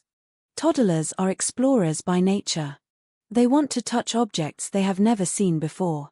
They want to open doors, investigate sounds, and follow whatever captures their attention. Their curiosity is not reckless, it is simply the natural process of learning. The world is new, and everything contains a possibility waiting to be discovered. For James, a visit to a shopping center was not just an errand. It was an experience. The bright lights above the walkways. The movement of crowds passing in every direction. The colors of advertisements and displays. The sounds of conversations blending together. To adults, these details fade into the background. To a small child, they create a world full of wonder. A parent accompanying a toddler experiences the same environment differently. While a child sees possibility, a parent sees responsibility. Every few seconds involve silent awareness. Is my child beside me? Are they walking safely? Are they tired? Are they hungry? Do they need to be carried? This constant attention often happens without conscious thought. It is simply part of loving and protecting a child. That afternoon at New Strand Shopping Center, Denise Bulger was doing exactly what countless parents do every day. She was spending time with her young son, completing a normal family activity, moving through a familiar public place. Nothing about the situation suggested that the ordinary rules of life were about to fail. James was not a child known to the public. He was not someone whose name appeared in newspapers. He was not connected to anything unusual. He was simply James. And that simplicity matters. Because when a child becomes the center of a tragic event, the world often learns about the victim only through the worst moment of their life. The person disappears behind the investigation. The child becomes reduced to a photograph beside a headline. But James existed beyond that moment. He had a personality. He had relationships. He had routines. He had a place within a family that loved him. Every child occupies a unique space in the lives of those around them. A child's presence changes a household in ways that are sometimes difficult to describe. A quiet home becomes filled with new sounds. Daily schedules revolve around new responsibilities. Ordinary objects gain new meaning because they belong to someone small and important. A toy left on the floor is no longer just a toy. A drawing on the refrigerator is no longer just paper. A small jacket hanging near the door becomes a reminder that someone is expected to return. These details form the invisible landscape of family life. After James disappeared, those same ordinary details would become painful reminders of his absence. The spaces where he had once been present became spaces where people expected him to appear. The routines that once brought comfort became reminders of what had changed. This is one of the cruelest aspects of losing a child. The world continues moving forward while the family remains connected to the moment everything changed.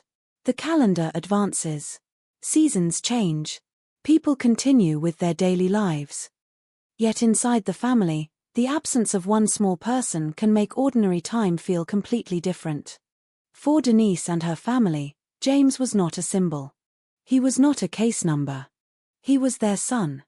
That distinction became increasingly important as the investigation attracted national attention. Millions of people would eventually know his name, but only a small group of people knew the complete person behind it. They knew the expressions he made, the sounds he used when trying to communicate, the habits that made him unique. Public memory often preserves photographs. Families preserve everything else. They remember the moments that cameras never captured.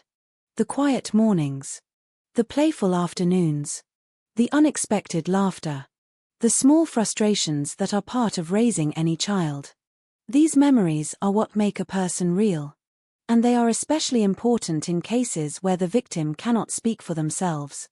James would never grow old enough to tell his own story. He would never describe his favorite memories.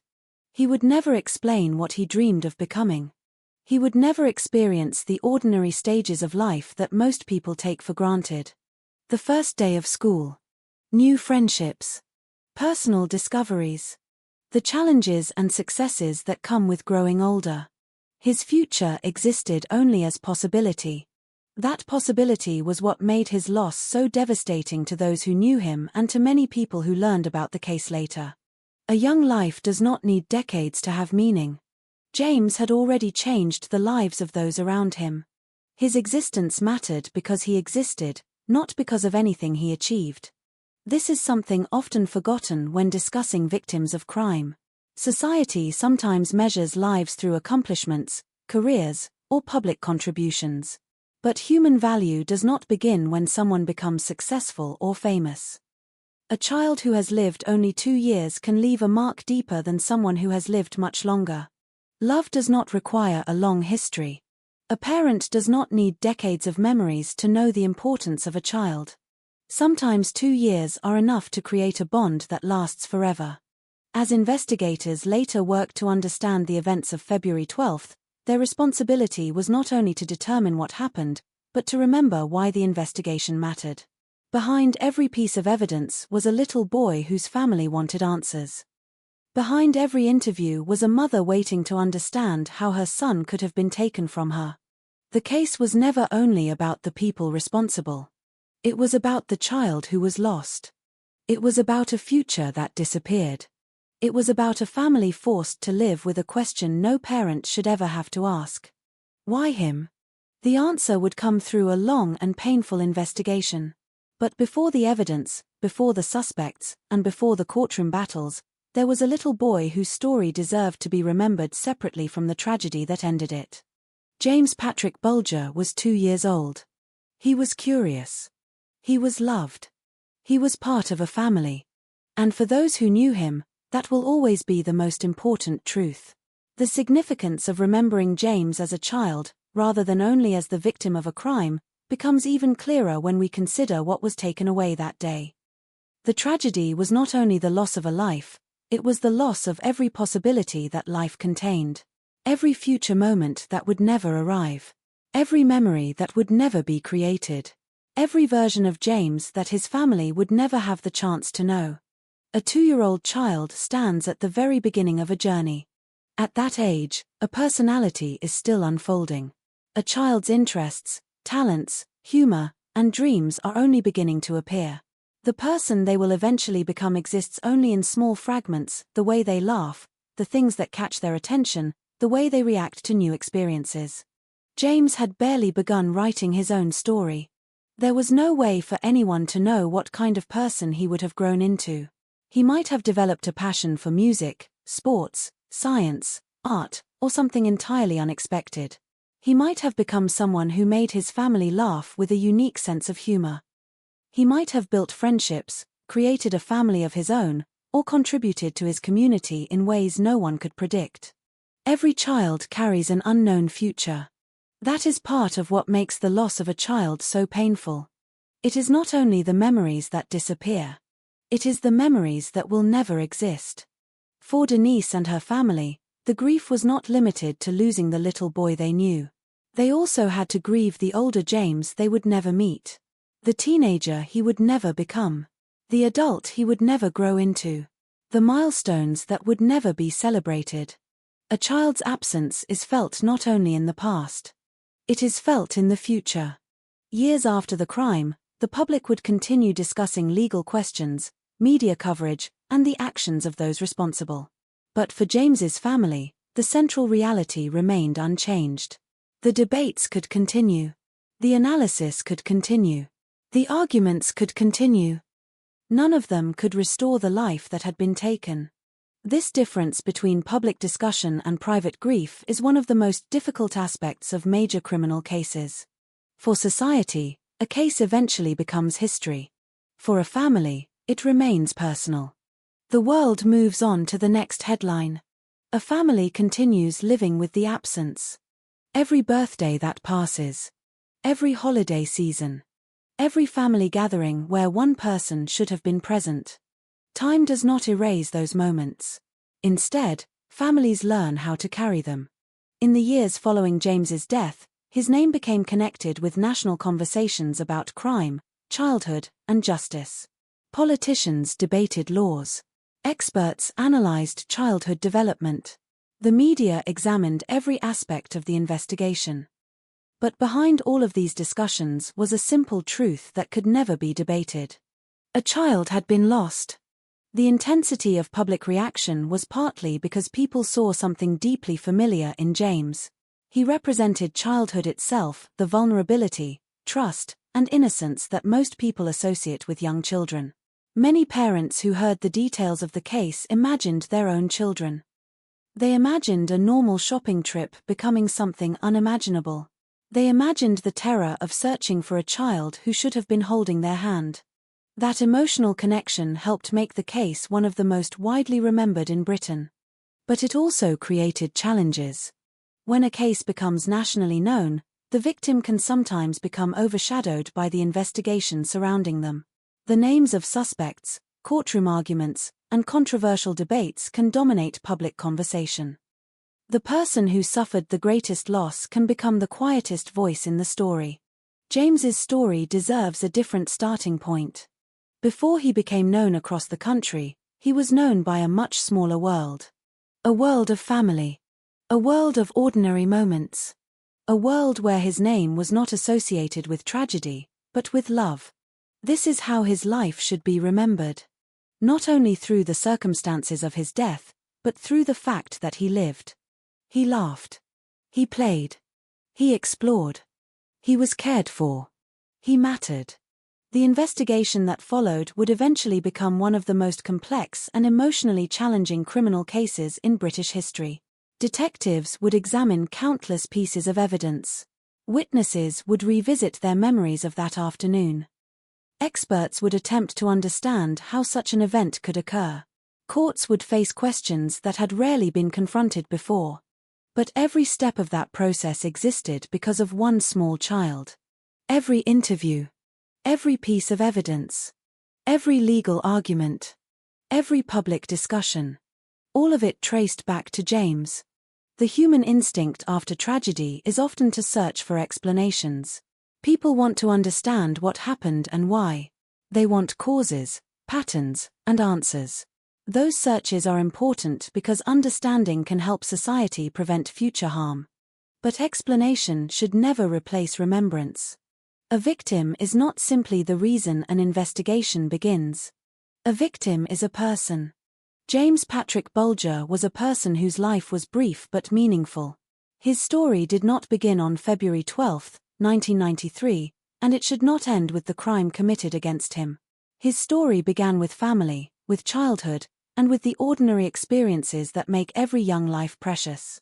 The tragedy of James's case is not only that something terrible happened. It is that something beautiful and unfinished was taken away. A child who should have continued growing. A son who should have continued bringing happiness to his family. A life that should have continued unfolding one ordinary day at a time. As we move toward the events of that afternoon, it is important to hold on to this image of James, not as a name connected to a criminal investigation, but as the little boy he was before the world knew his name. Because every investigation has evidence. Every trial has arguments. Every case has a verdict. But before all of those things, there is always a human story. And the human story of James Bulger began with a child who was loved. On February 12, 1993, the day that would forever change the Bulger family began with the ordinary simplicity of a mother spending time with her young son. There was no indication that anything unusual was waiting ahead. No warning. No moment that suggested this would be the last normal afternoon they would ever share. For Denise Bulger, it was simply another day of motherhood. Like countless parents across Britain, she had responsibilities to complete, places to go, and a young child accompanying her through the familiar routines of everyday life. James Patrick Bulger was 2 years old. At that age, a child moves through the world with a mixture of curiosity and dependence. He was old enough to walk, observe, and explore, but still young enough to need constant reassurance. The world was something to discover, and his mother was the person who made that world feel safe. A shopping trip was not just a task. It was time together. For adults, a visit to a shopping center is often practical. There are things to buy, errands to complete, and places to be. For a toddler, it is completely different. The experience is filled with movement, colors, sounds, and unfamiliar sights. A simple walk through a store can become an adventure. James entered New Strand Shopping Center that afternoon surrounded by the normal environment of family life. People walked past carrying bags. Shop workers assisted customers. Parents moved through the aisles with children beside them. Nothing appeared different from any other afternoon. The shopping center was busy enough to provide anonymity but familiar enough to feel safe. It was a place where families had visited many times before. A place where children could look around while parents completed everyday tasks. That sense of security would later become one of the most painful parts of the case. Because the tragedy did not happen in some distant, isolated location. It began in a place designed for ordinary life. At some point during the afternoon, Robert Thompson and John Venables were also inside New Strand. The two boys were both 10 years old. They were not strangers in the way people traditionally imagine when they think of danger. They were children themselves. They were young enough that many adults would naturally assume they needed guidance and protection rather than viewing them as a threat. This assumption would later become one of the central issues surrounding the case. Before James encountered them, the two boys had been wandering around the shopping center without adult supervision. Investigators later learned that they had spent time engaging in minor thefts and attempting to draw other young children away from public areas. These earlier actions would become important pieces of the investigation, showing a pattern of behavior that had occurred before James entered their path. But at that moment, nobody around them knew what was happening. To shoppers passing by, they were simply two boys. In a crowded public place, people rarely examine the actions of children with the same suspicion they might apply to adults. A child walking beside another child does not immediately attract concern. A young person speaking to a toddler does not automatically appear threatening. The situation blended into the background of everyday life. And then James came into their path. The exact sequence of moments that led to James leaving the shopping center would later become one of the most carefully examined timelines in British criminal investigation.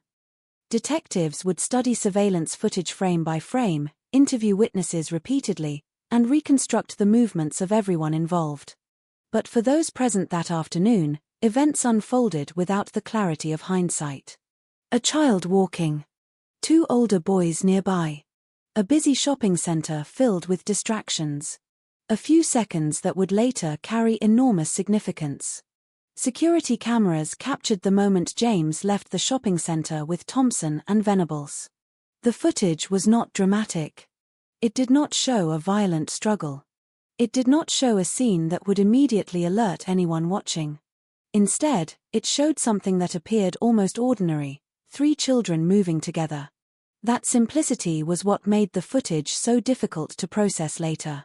When investigators first reviewed the recording, they were not looking at a crime unfolding in obvious form.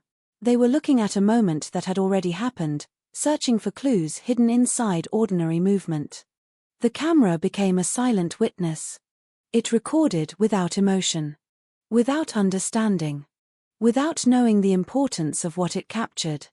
The images showed James walking between 2 older boys as they moved away from the shopping center. To anyone watching without knowledge of the outcome, the scene could easily be misunderstood. It looked like children leaving together, perhaps siblings, perhaps neighbors, perhaps simply acquaintances. That assumption was exactly what allowed the situation to continue. Outside the shopping center, the 3 children entered the streets of Bootle. The busy environment of New Strand gave way to the wider landscape of the community. Roads, sidewalks, shops, houses, and public spaces became part of a journey that investigators would later map in extraordinary detail. The distance covered would become one of the most disturbing aspects of the case. James was not taken immediately out of sight. He was seen repeatedly. People noticed him. They remembered him. But they did not understand what they were seeing. Several witnesses later described seeing a small child accompanied by 2 older boys. Some remembered James appearing upset. Others remembered moments when the older boys spoke to him or guided him along. Yet each encounter lasted only briefly. A few seconds. A passing glance. A moment of uncertainty. Human beings make countless decisions every day based on limited information. Most of those decisions are forgotten almost immediately. A person sees something, interprets it, and continues with their own life. On February 12, those brief interpretations would later become crucial evidence. The witnesses were not ignoring James. They simply did not know they needed to intervene. The difference between those 2 things became one of the most heartbreaking elements of the investigation. As the afternoon continued, James moved farther away from the familiar surroundings of the shopping center. With every step, the distance between an ordinary family outing and a national tragedy grew larger. The people inside New Strand continued their shopping. The streets continued their normal activity. Traffic continued moving. The world remained unaware. But for James, the afternoon had entered a completely different reality. A reality that no 2-year-old could understand. A reality where the familiar safety of his mother's presence had been replaced by uncertainty. The events that followed would become the focus of a police investigation, a courtroom trial, and decades of public discussion. But before all of those things came the most important moment in the entire case. The moment when a little boy who had entered a shopping center with his mother was no longer where he was supposed to be.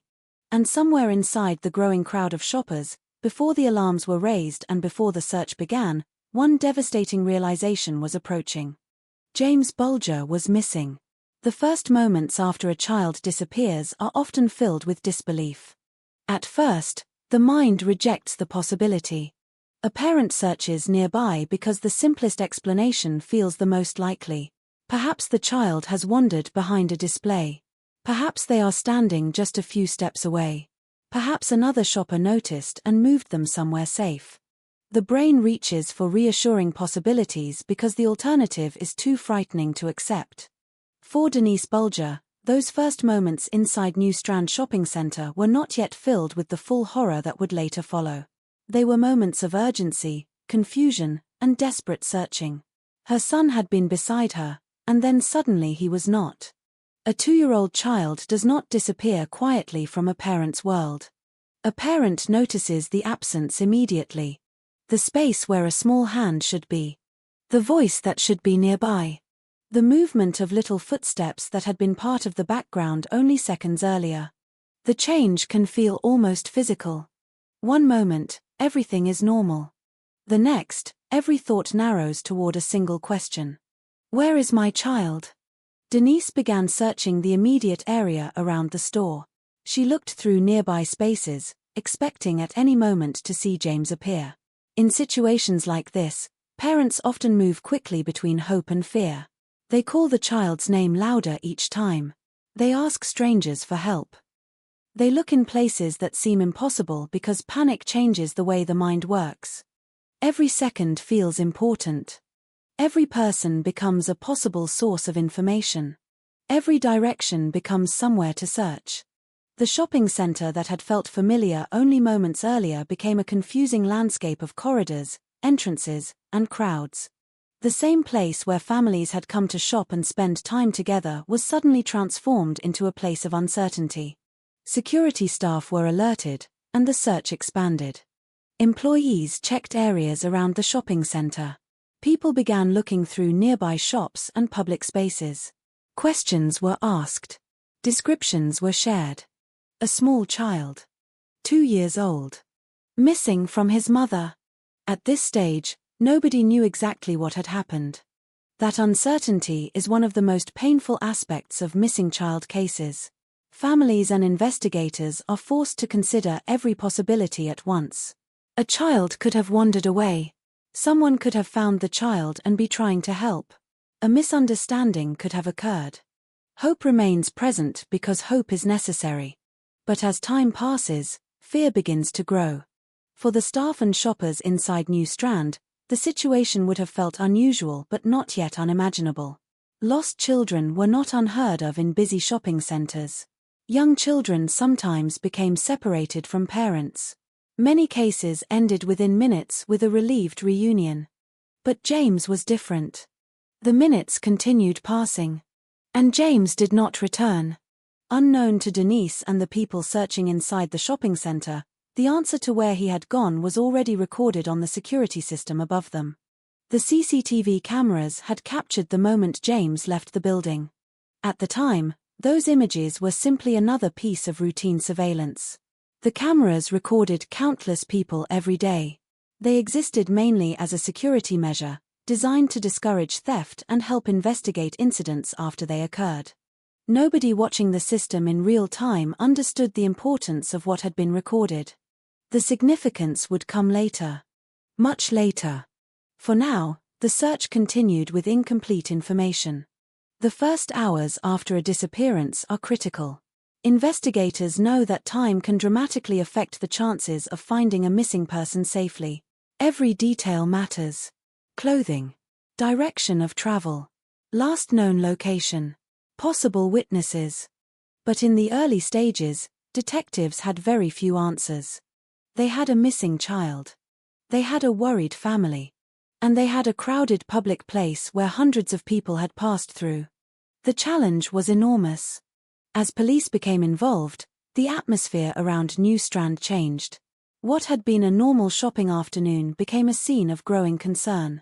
Employees who had been focused on customers now became potential witnesses. Shoppers who had walked through the center without paying attention began trying to remember small details. Had they seen James? Had they noticed anyone with him? Had anything seemed unusual? Most people initially struggled to answer. That is the difficulty of ordinary moments. People rarely memorize the things they see every day. A child walking through a shopping center is not normally a remarkable event. Two older children walking nearby is not normally remarkable either. But when investigators later revealed what had happened, those ordinary memories became suddenly important. One by one, small details began emerging. A customer remembered seeing a toddler. Another person remembered 2 boys nearby. Someone else remembered hearing a child crying. Each memory was incomplete. Each person had only seen a few seconds of a much larger story. But investigations are often built this way. Not from one perfect witness. Not from one dramatic discovery. But from fragments. Pieces of information scattered among people who never realized they were holding part of the answer. While the search continued, James's family faced the unimaginable uncertainty of not knowing. For a parent, the absence of information can be more frightening than the worst possibility. The mind creates endless scenarios. Every sound becomes meaningful. Every passing person is examined. Every moment without answers feels heavier. Families of missing children often describe this period as existing between two worlds. A world where they still believe their child will come home, and a world where they fear something terrible has happened. Denise remained focused on finding James. At that moment, there was no investigation into suspects. No courtroom. No national debate.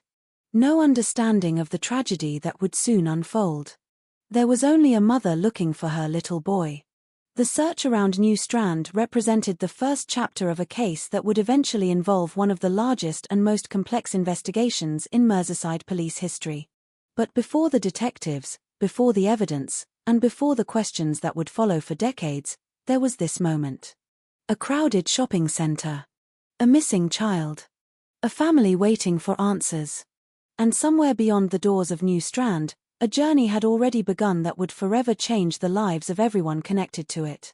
As the search for James continued, the gap between the moment he disappeared and the moment people realized the seriousness of the situation began to grow.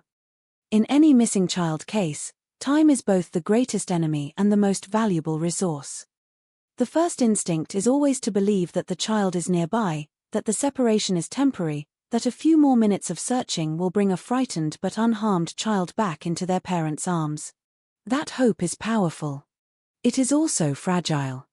Inside New Strand Shopping Centre, staff and security personnel moved through the building looking for any sign of James. Every corner had to be checked. Every possible hiding place had to be considered. Children of James's age can move surprisingly quickly, and a moment of curiosity can take them farther than adults expect.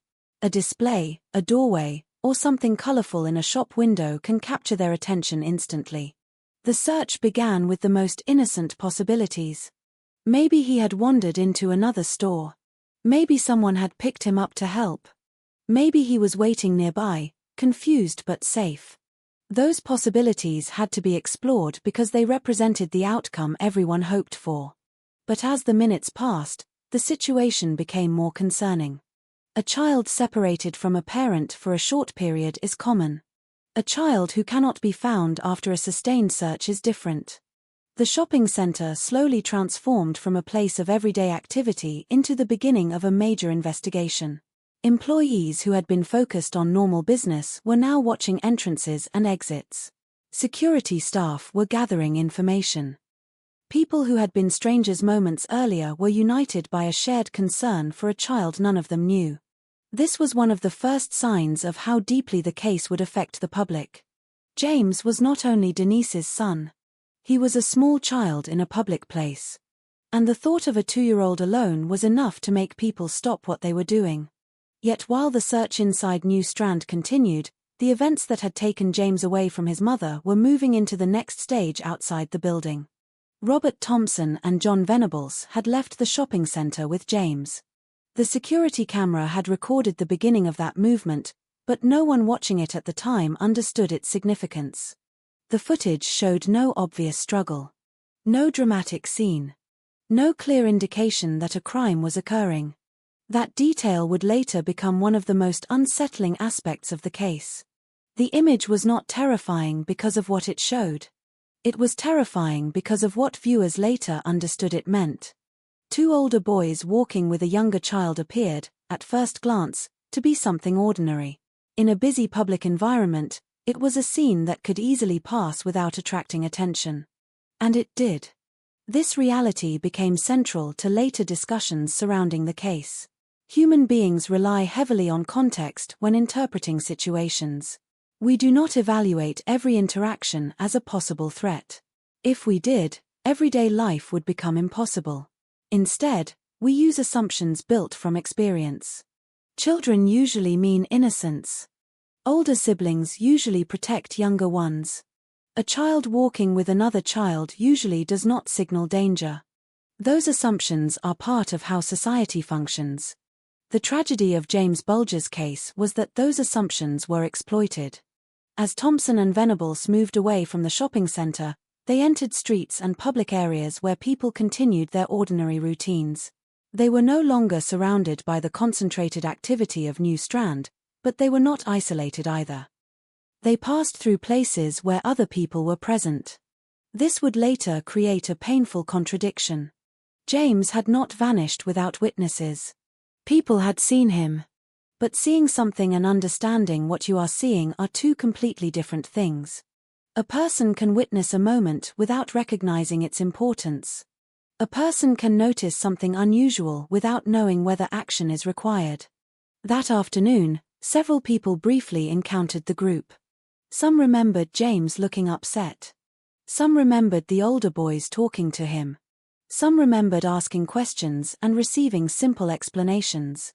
The explanations were enough to remove immediate suspicion. The boys appeared confident. The situation appeared ordinary. And then the moment passed. This is one of the most difficult parts of reconstructing the case. It requires understanding not only what happened, but what people knew at the time. Looking backward, after the truth became known, every detail seems significant. Every missed opportunity feels enormous. But witnesses did not have the ending. They only had a few seconds from the middle of the story. They did not know that the child they saw would become the subject of a national search. They did not know that the boys beside him would become the focus of a murder investigation. They did not know they were standing close to a moment that would later be replayed in newspapers, documentaries, and courtrooms.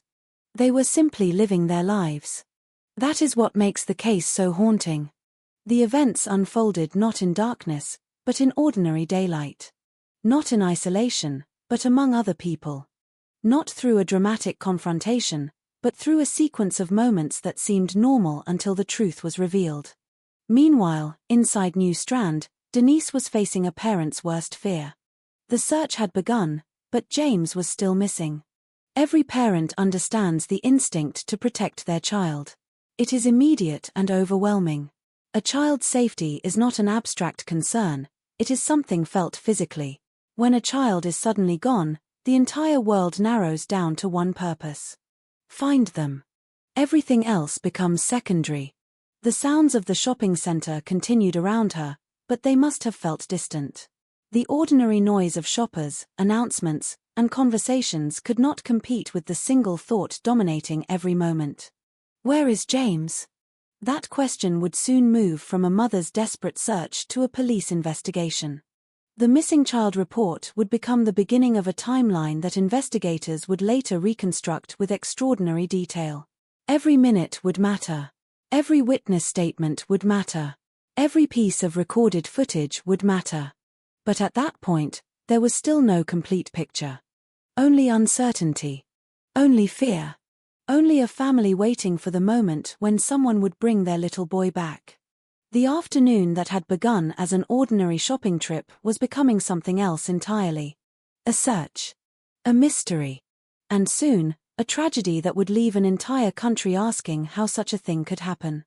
The discovery of James Bulger's disappearance was only the beginning of a search that would soon become one of the most emotionally intense investigations in British criminal history. In those early hours, however, there was still no clear understanding of what had happened. Police officers, shopping center staff, and members of the public were working with fragments of information, trying to build a picture from a situation that remained painfully unclear. A child had vanished. But where had he gone? That was the question hanging over every conversation. When police arrived and began gathering information, their first priority was to establish the basic facts. James had last been seen inside New Strand shopping center. He was 2 years old. He had been with his mother. Somehow, during a short period of time, he had disappeared. Every missing child investigation begins with uncertainty. The first hours are filled with possibilities, many of them hopeful. Perhaps the child had wandered away. Perhaps someone had found him and was trying to help. Perhaps a misunderstanding had occurred. Investigators must consider every explanation because the safest assumption is always that the child may still be found alive. That principle shaped the early response. Officers searched the shopping center and surrounding areas. Staff members were questioned. Details about James's appearance and clothing were shared. People were asked to think back over the afternoon and remember anything unusual. At this stage, there was no suspect. No known crime scene. No clear indication that James had been taken. Only a growing concern that something was wrong. The environment itself presented a major challenge. New Strand Shopping Center was a busy public location with multiple entrances, exits, and surrounding streets. Hundreds of people had moved through the area that day. Any person could potentially hold a small piece of information, but finding those pieces among so many possibilities would require patience and careful investigation.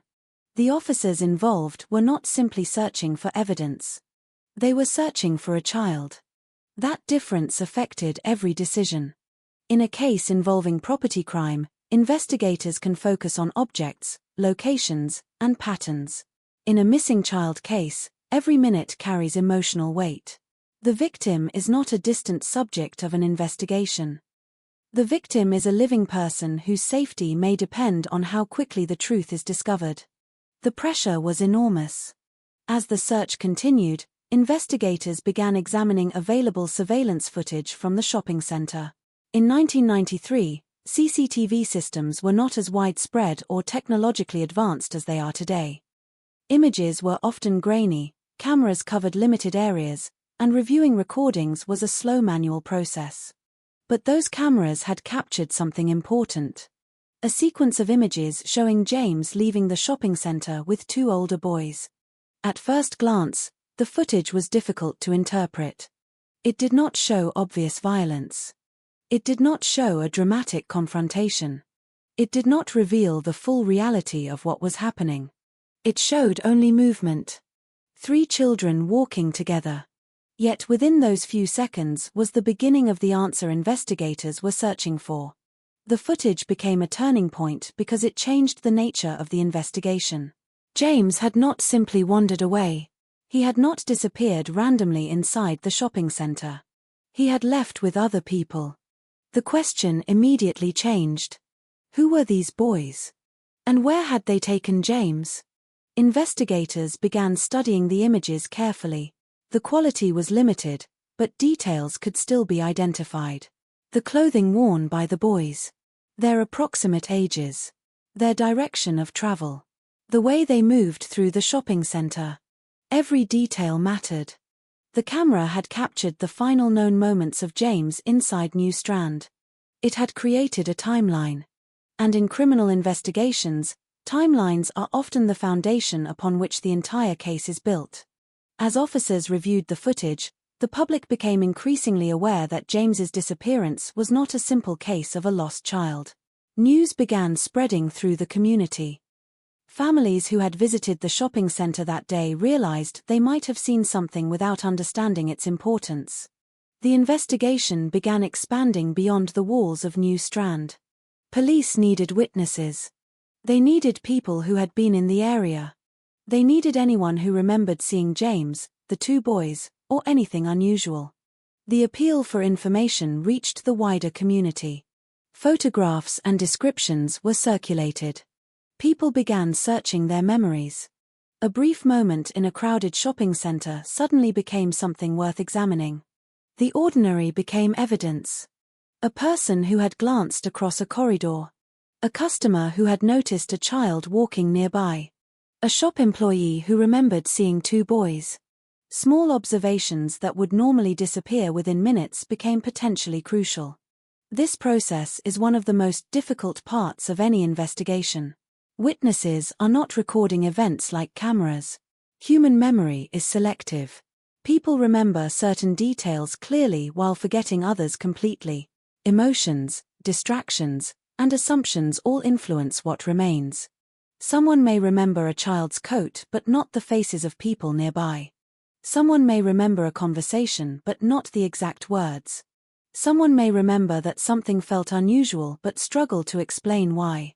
Investigators must carefully separate uncertainty from useful information. They must ask questions without leading answers. They must reconstruct events from incomplete human memories. In the James Bulger investigation, this process would become essential.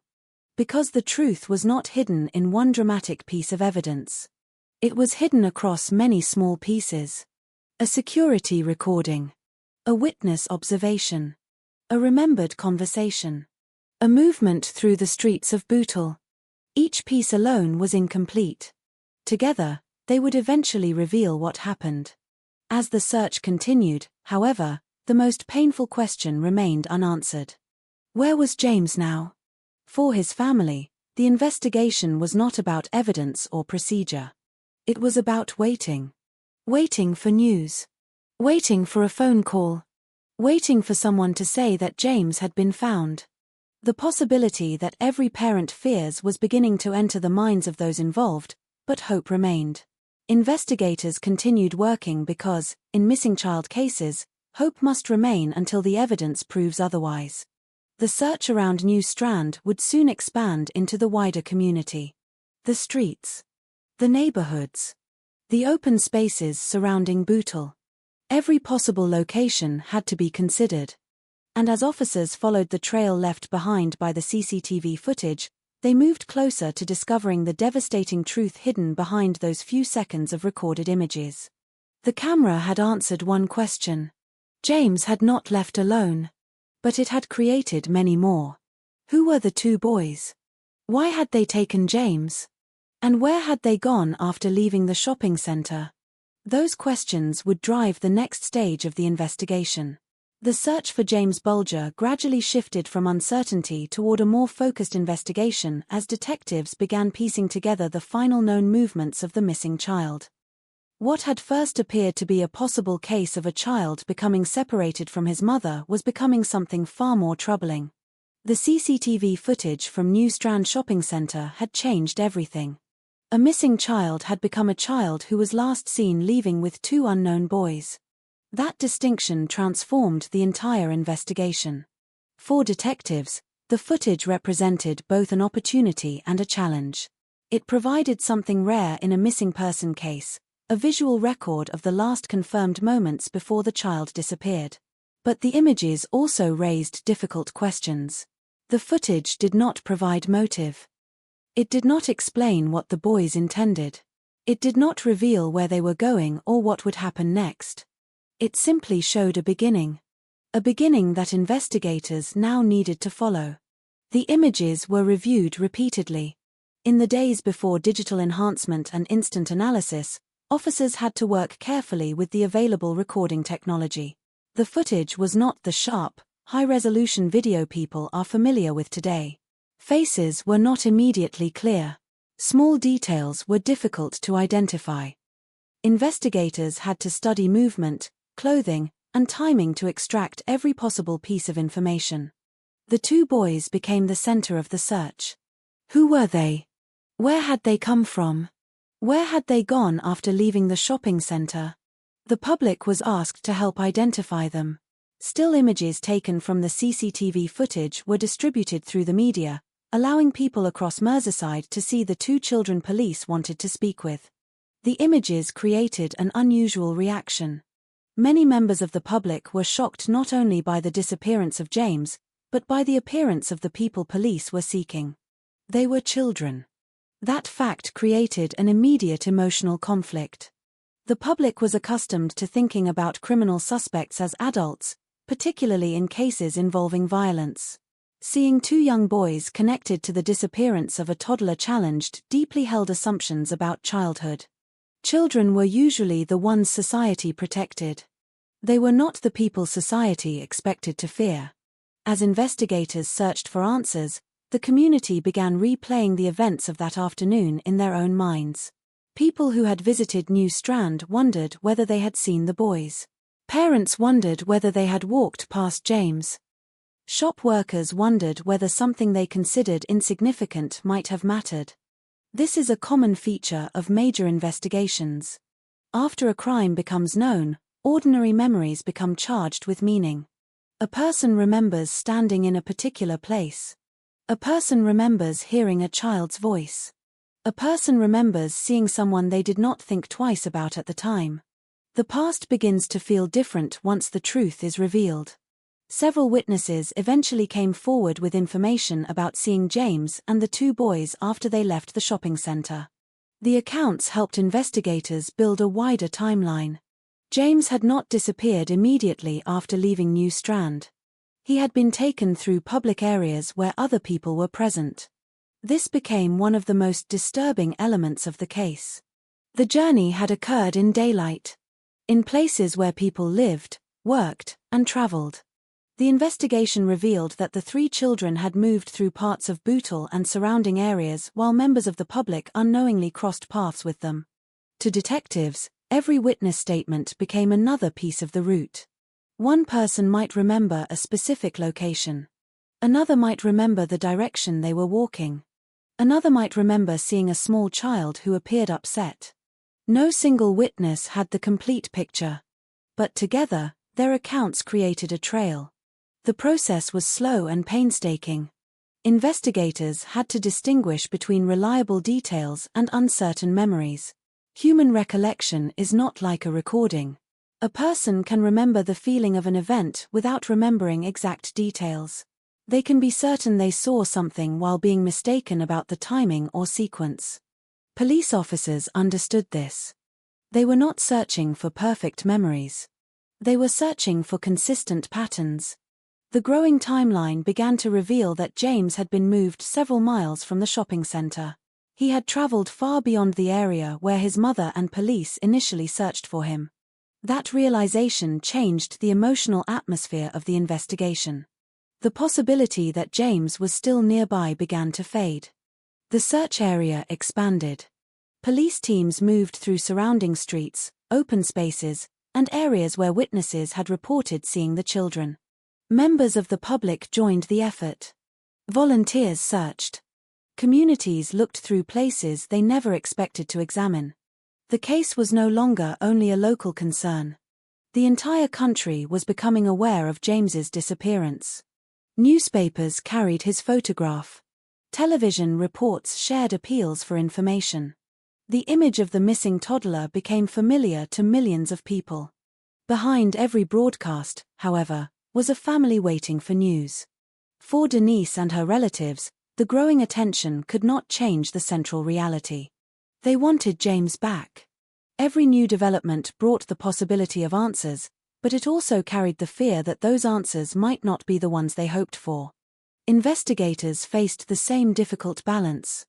They had to follow the evidence wherever it led while maintaining the possibility that James could still be found alive. That is one of the hardest responsibilities in criminal investigation. Hope and evidence often move in different directions. Families hold on to hope because they must. Detectives follow evidence because they must. And sometimes, those two paths eventually meet in the most painful way. As officers continued tracing the movements captured on CCTV, they began focusing more closely on the identities of the two boys. The investigation was narrowing. The unknown children in the footage were no longer just faces from a recording. They were becoming real individuals. Names would soon replace images. And when those names became known, the case would enter a new and even more shocking stage. Because the answer investigators were approaching was one that few people could have imagined. The two children they were looking for were not hidden strangers. They were local boys. They were only 10 years old. And the investigation was about to confront a question that would challenge the entire justice system. How could two children become responsible for one of the most devastating crimes Britain had ever seen?